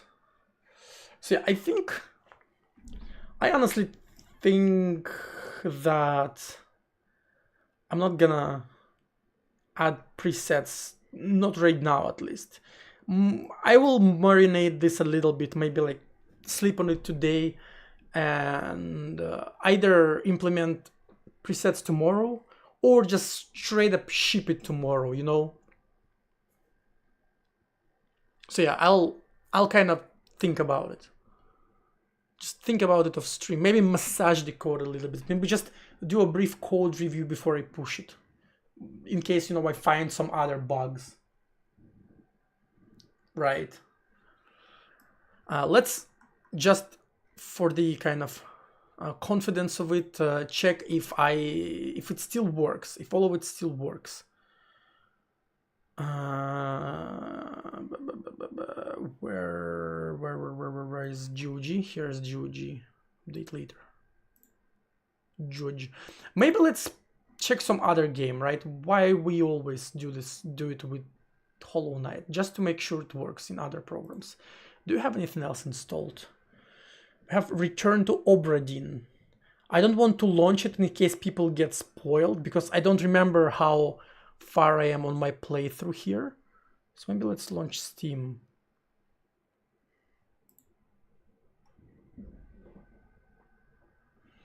If any one of you haven't played Return to Obra Dinn, Return of the Obra Dinn, highly recommended.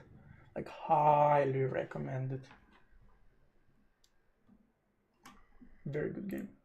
I actually haven't finished it, but I played enough to know that it's very, very good.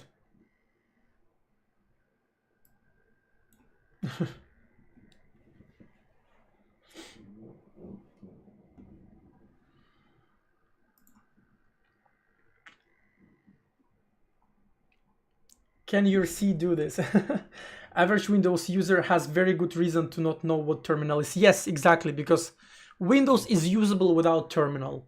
Something that Linux literally cannot ever do. Yeah, I mean, it's totally fine if the game is not for you, right?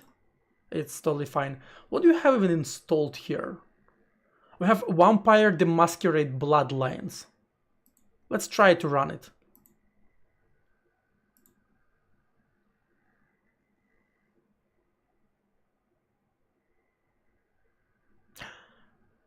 I think if I do this, my stream will get copyrighted. So maybe I shouldn't. It didn't run. Yeah, I shouldn't, because I'm pretty sure main menu music is copyrighted. So let's not do that. Monk S.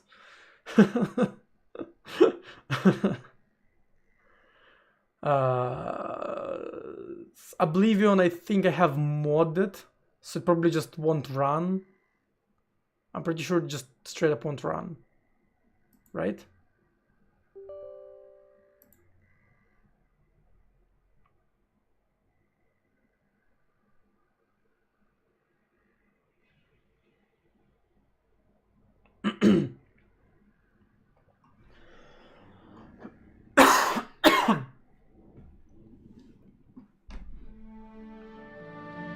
Oh god, I'm sorry, it's so loud.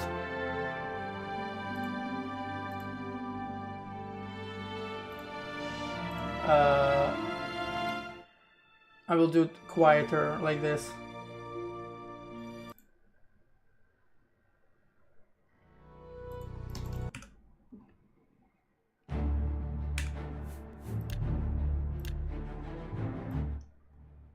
Okay.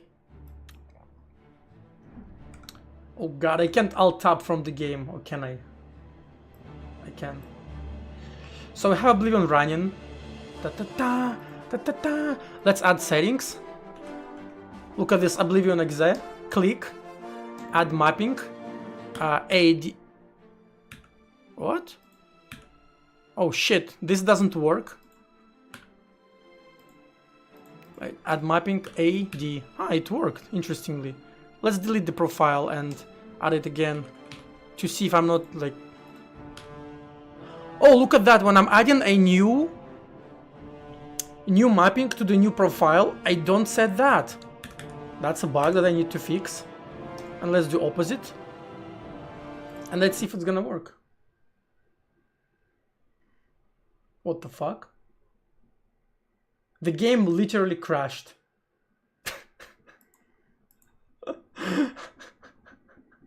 Fucking Bethesda, man. Okay, we don't give up. Now we added the settings.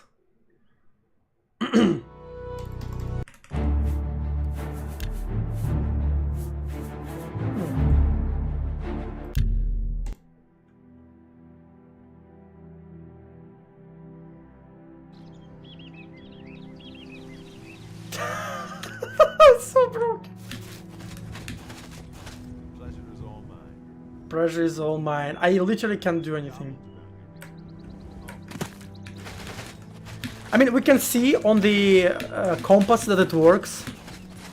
Yeah, I mean, it works on the compass. Yeah, nice.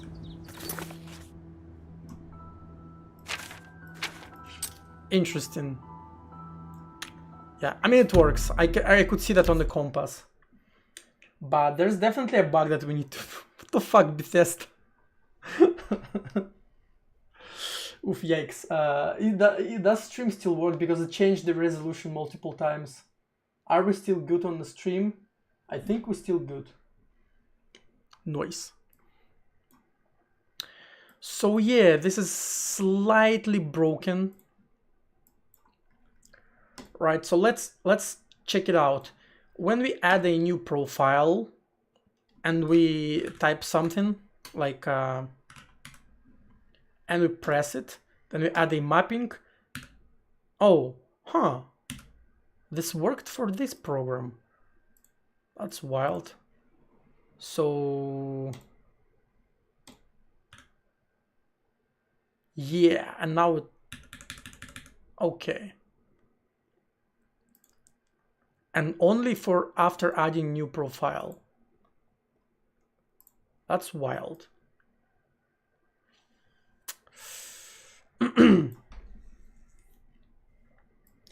I wonder what's happening here. What's happening here? Let's launch a debugger.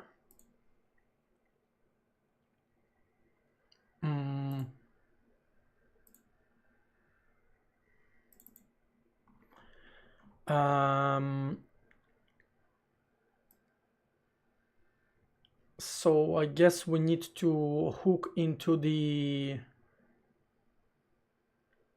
here.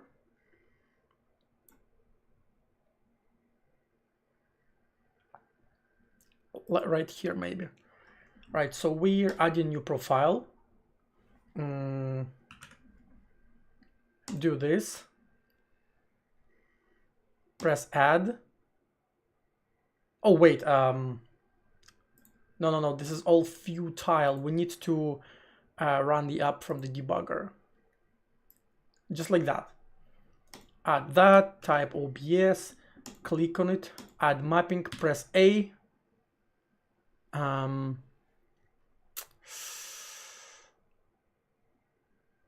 Yeah. If is down, if source, old source, blah, blah, blah. We do that. What is next state? Setting destination, nice, we do that. Else if state, if next state equals nothing, otherwise we do this. I know what happens.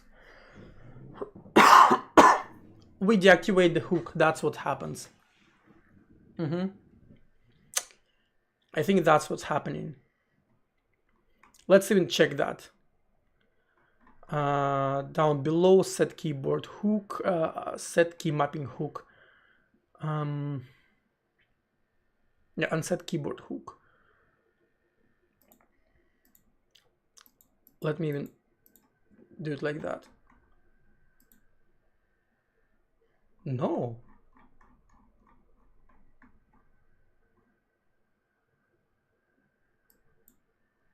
No, we didn't. That's so weird.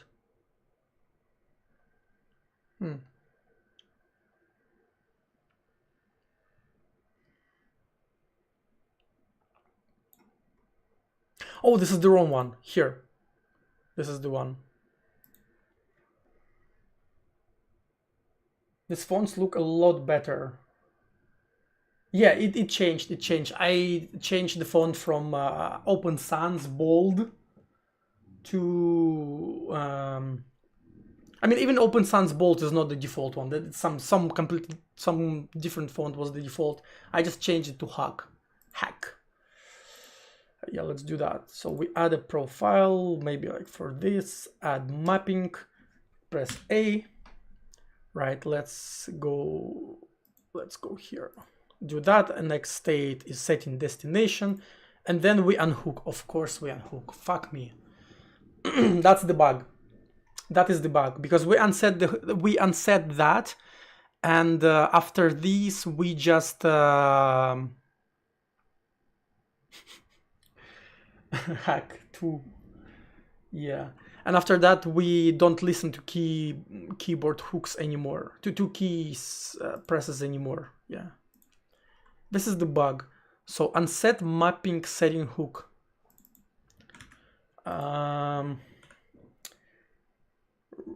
Where do we call it? Main. If active state equals, oh wait, seriously?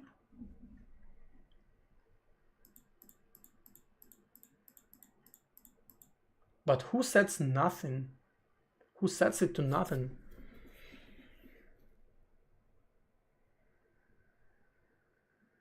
I don't even call finalized state anywhere. I don't think so.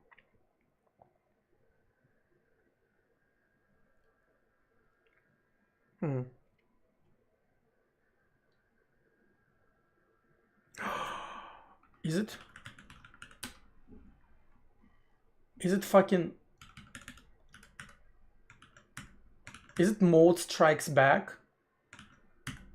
Not here, but maybe here. Is it this one?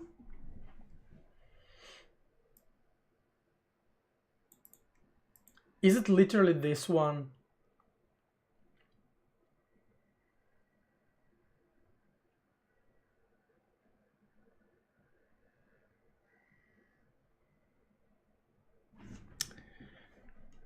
I think it might be this one. I literally think it might be this one. Let's go to main.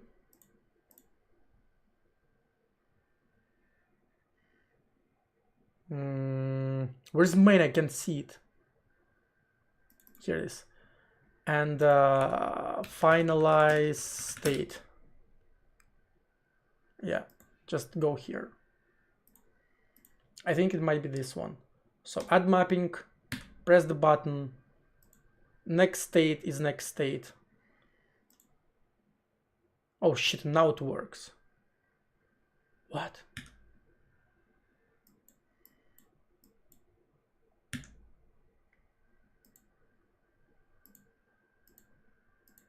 What the fuck? Finalize state, boom. Okay, let's start the profile from scratch again. Add, explorer, boom. Mapping, like this, setting the state, finalize state. And I bet it's from the dropdown, because dropdown changes from nothing to something. And we call finalize state where we didn't need to do that. So where's my call stack? Call stack.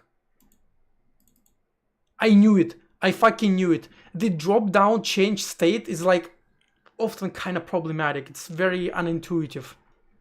But debugger helped us a lot here. So yeah, and now we are unsetting the hook, because of course we do. Thank you, Remedy. So we need not only if changed and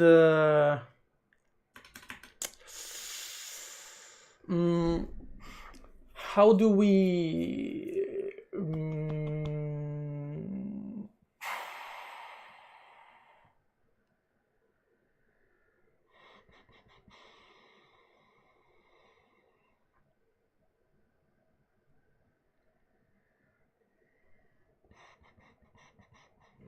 so basically what I need to do is prevent triggering this changed condition only on the very first iteration, right?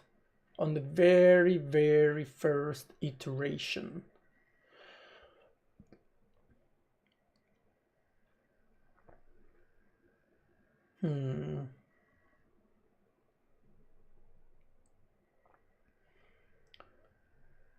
Because I still need to finalize the state.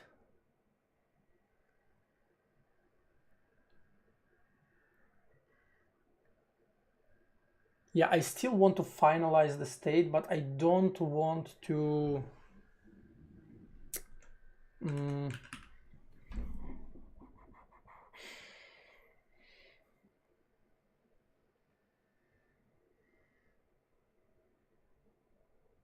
I know what I want.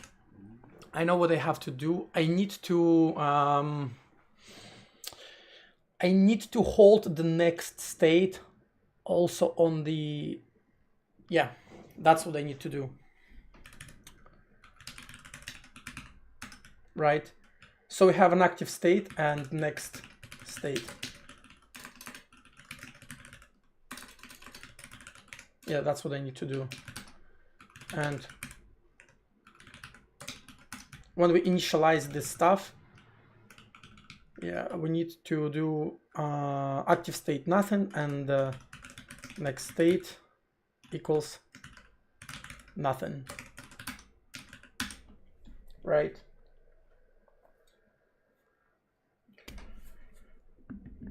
And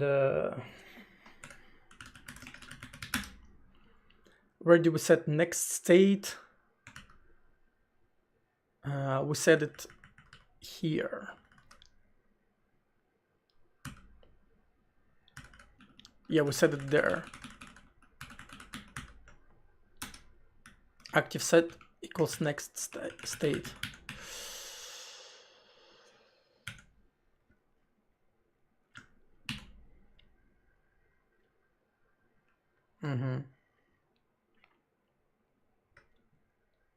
Active state equals next state.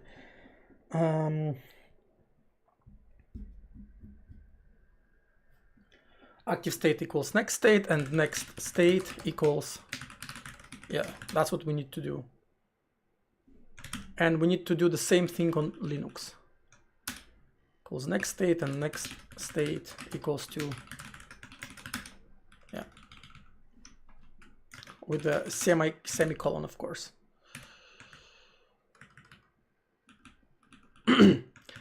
And then when we do finalize state,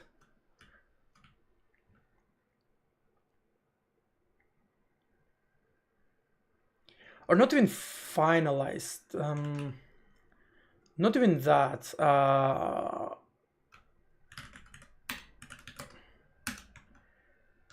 probably here, we only call finalize state. So if next state not equals nothing, we only then want to finalize state. Yeah. So if we are changing the mapping step by step, we don't want to finalize. So this can happen because we can change the binding mode kind of mid-rebinding, because we can change the mode at any time. But we don't want to finalize state if there's some other step that's waiting to be set. Does it make sense?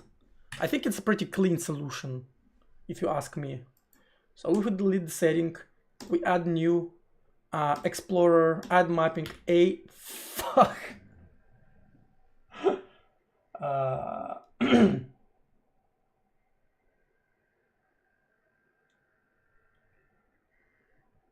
Fuck. So it seems like this finalization happens. Yeah, this probably happens in a kind of data race type of way, right? Because we add a line, we set the like setting source here. Where do we set next state? Oh shit, not like that. Again, next state equals, where do we do that?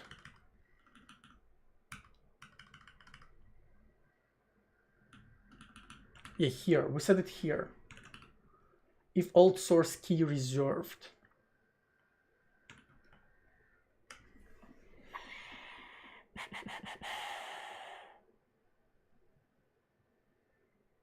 What's that? Let me look at the Windows source code, because it's like So if active settings setting source, we get old source code, active mapping, and active mapping is in, oh shit.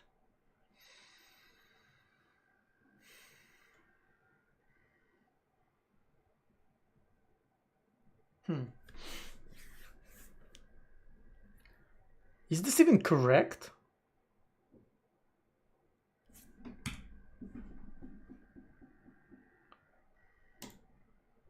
Setting source. So this and that. And if I just change that, no, it's actually fine. Right?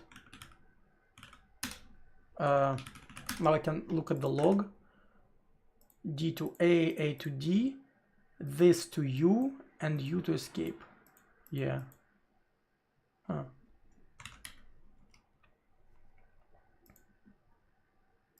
Okay. So it seems like this works correctly, but why?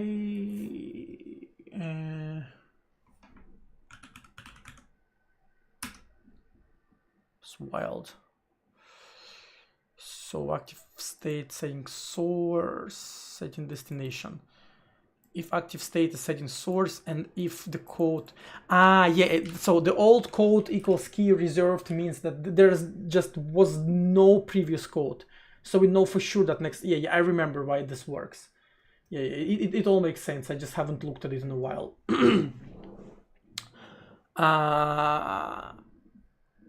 But by this time, we kind of already finalized the shit. Right?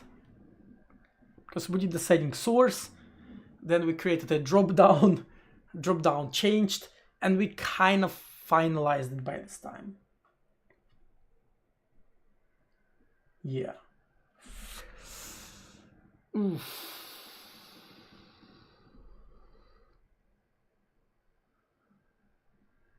So I think it's just like literally race condition.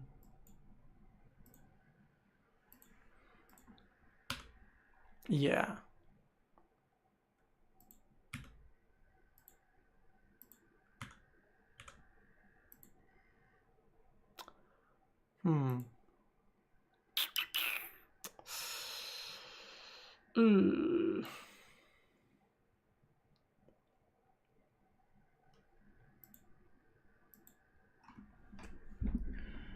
How to organize it better?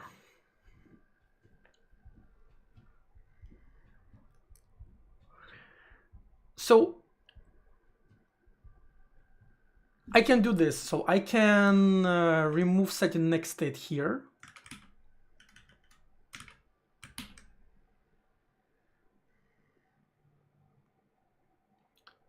Right?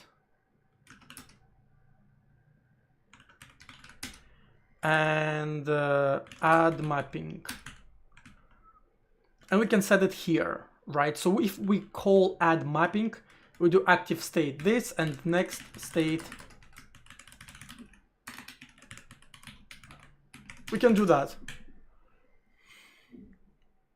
Right, we add mapping, something to something. It works on an existing profiles. And then we add a new profile. And we add, what? Okay, this is not right. I don't expect that to happen. Okay.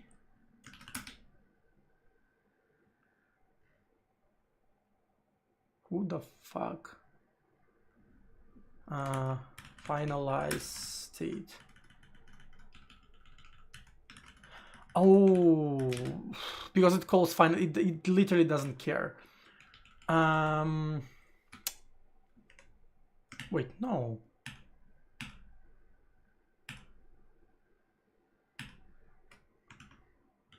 We only do that.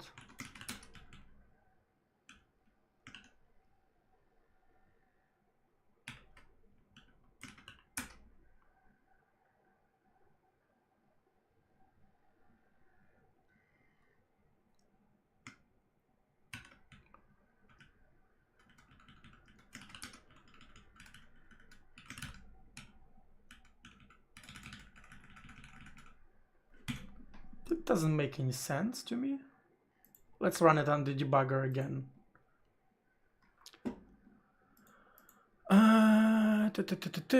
Recent. This one. Let's run it. We add new. Select that. We finalize the state, and active state is equal to this. So we just skip that. Yeah, set it to nothing. Great. Now we add mapping. Press stuff. Right. We set it. Let's put it. Yeah, next state equals. We can't see next state here because it's here. So it's current program state, next state. Yeah, setting destination. Okay. Oh, and we set it to nothing. I think that's why. So we still kind of trap ourselves.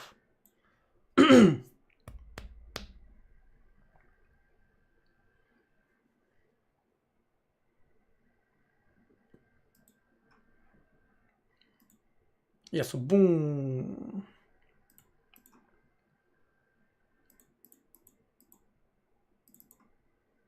Yeah, because we, yeah, okay, I see how it goes. I see. Ooh, what's that? Yeah, I see. Breakpoints, I think I put accidental breakpoint here. Yeah, I see what happens. So we don't set the next state to nothing here. We set it on the setting destination here. Yeah.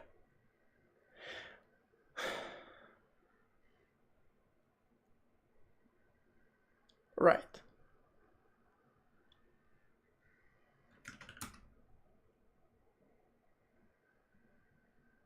Yeah. Let's do it in Linux too. Next state. Yeah. I think that's, oh, yeah, the Windows process logging strikes back. Delete, add something. Yeah, let's go. Okay. Yeah, bug fixed. And now we can change that, we can change that, we can change that, we can add weird ass bindings, all works. Cool. Yeah, now I can definitely, I want definitely to commit all of that. Yeah, I want to commit all of that. So what do we have here? Linux, we just did a little change, we will still commit it. This is fine. We added a log file. We added next state to this, to that is fine. My logger, this is fine. Added a new line. If active, okay, we did finalizing state a little bit better. We're printing this, I mean login now. I changed label theme. Checkbox theme, okay. Log removed here, yeah, we don't need it. We moved this around. Yeah. Okay, so this can be set. This looks reasonable to me. I commented out emergency button, which is fine. I will resurrect it on Linux if I need it. Yeah. Log mapping, if I release source, mappings before. Yeah, that's fine.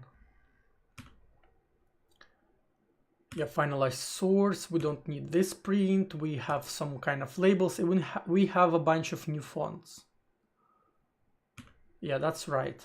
Now in UI we wrap checkbox, and on Windows, what's that? Yeah, we just do a bunch of context shit. Yeah, this is just indentation mostly. Okay.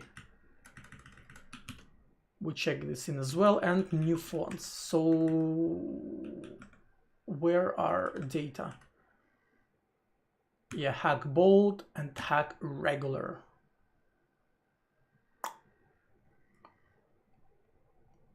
That's it.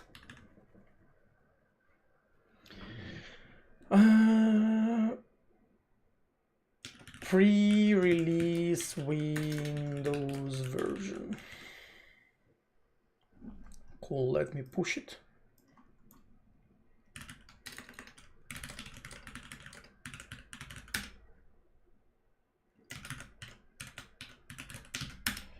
I was hella productive in my opinion. Whew. So, any questions about what we just did?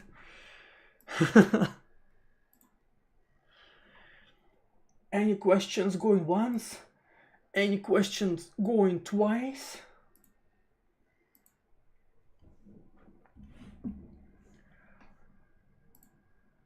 Yeah.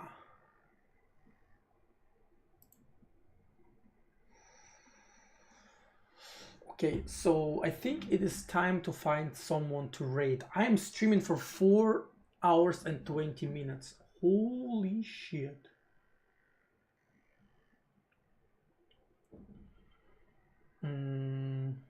Yeah, oh, Kujo is streaming. That's a great target. So Kujo, our epic Jai game developer who develops a 3D game in Jai. Yeah, which means you should definitely go and watch him right now. So that's who we're gonna rate. There we go.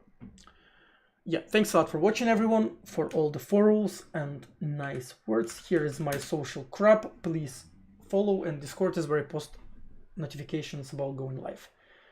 I am going to stream tomorrow, most likely. About the same time, probably. Evening. European evening. Yeah, and yeah, I'm gonna see you then. Bye bye, everyone.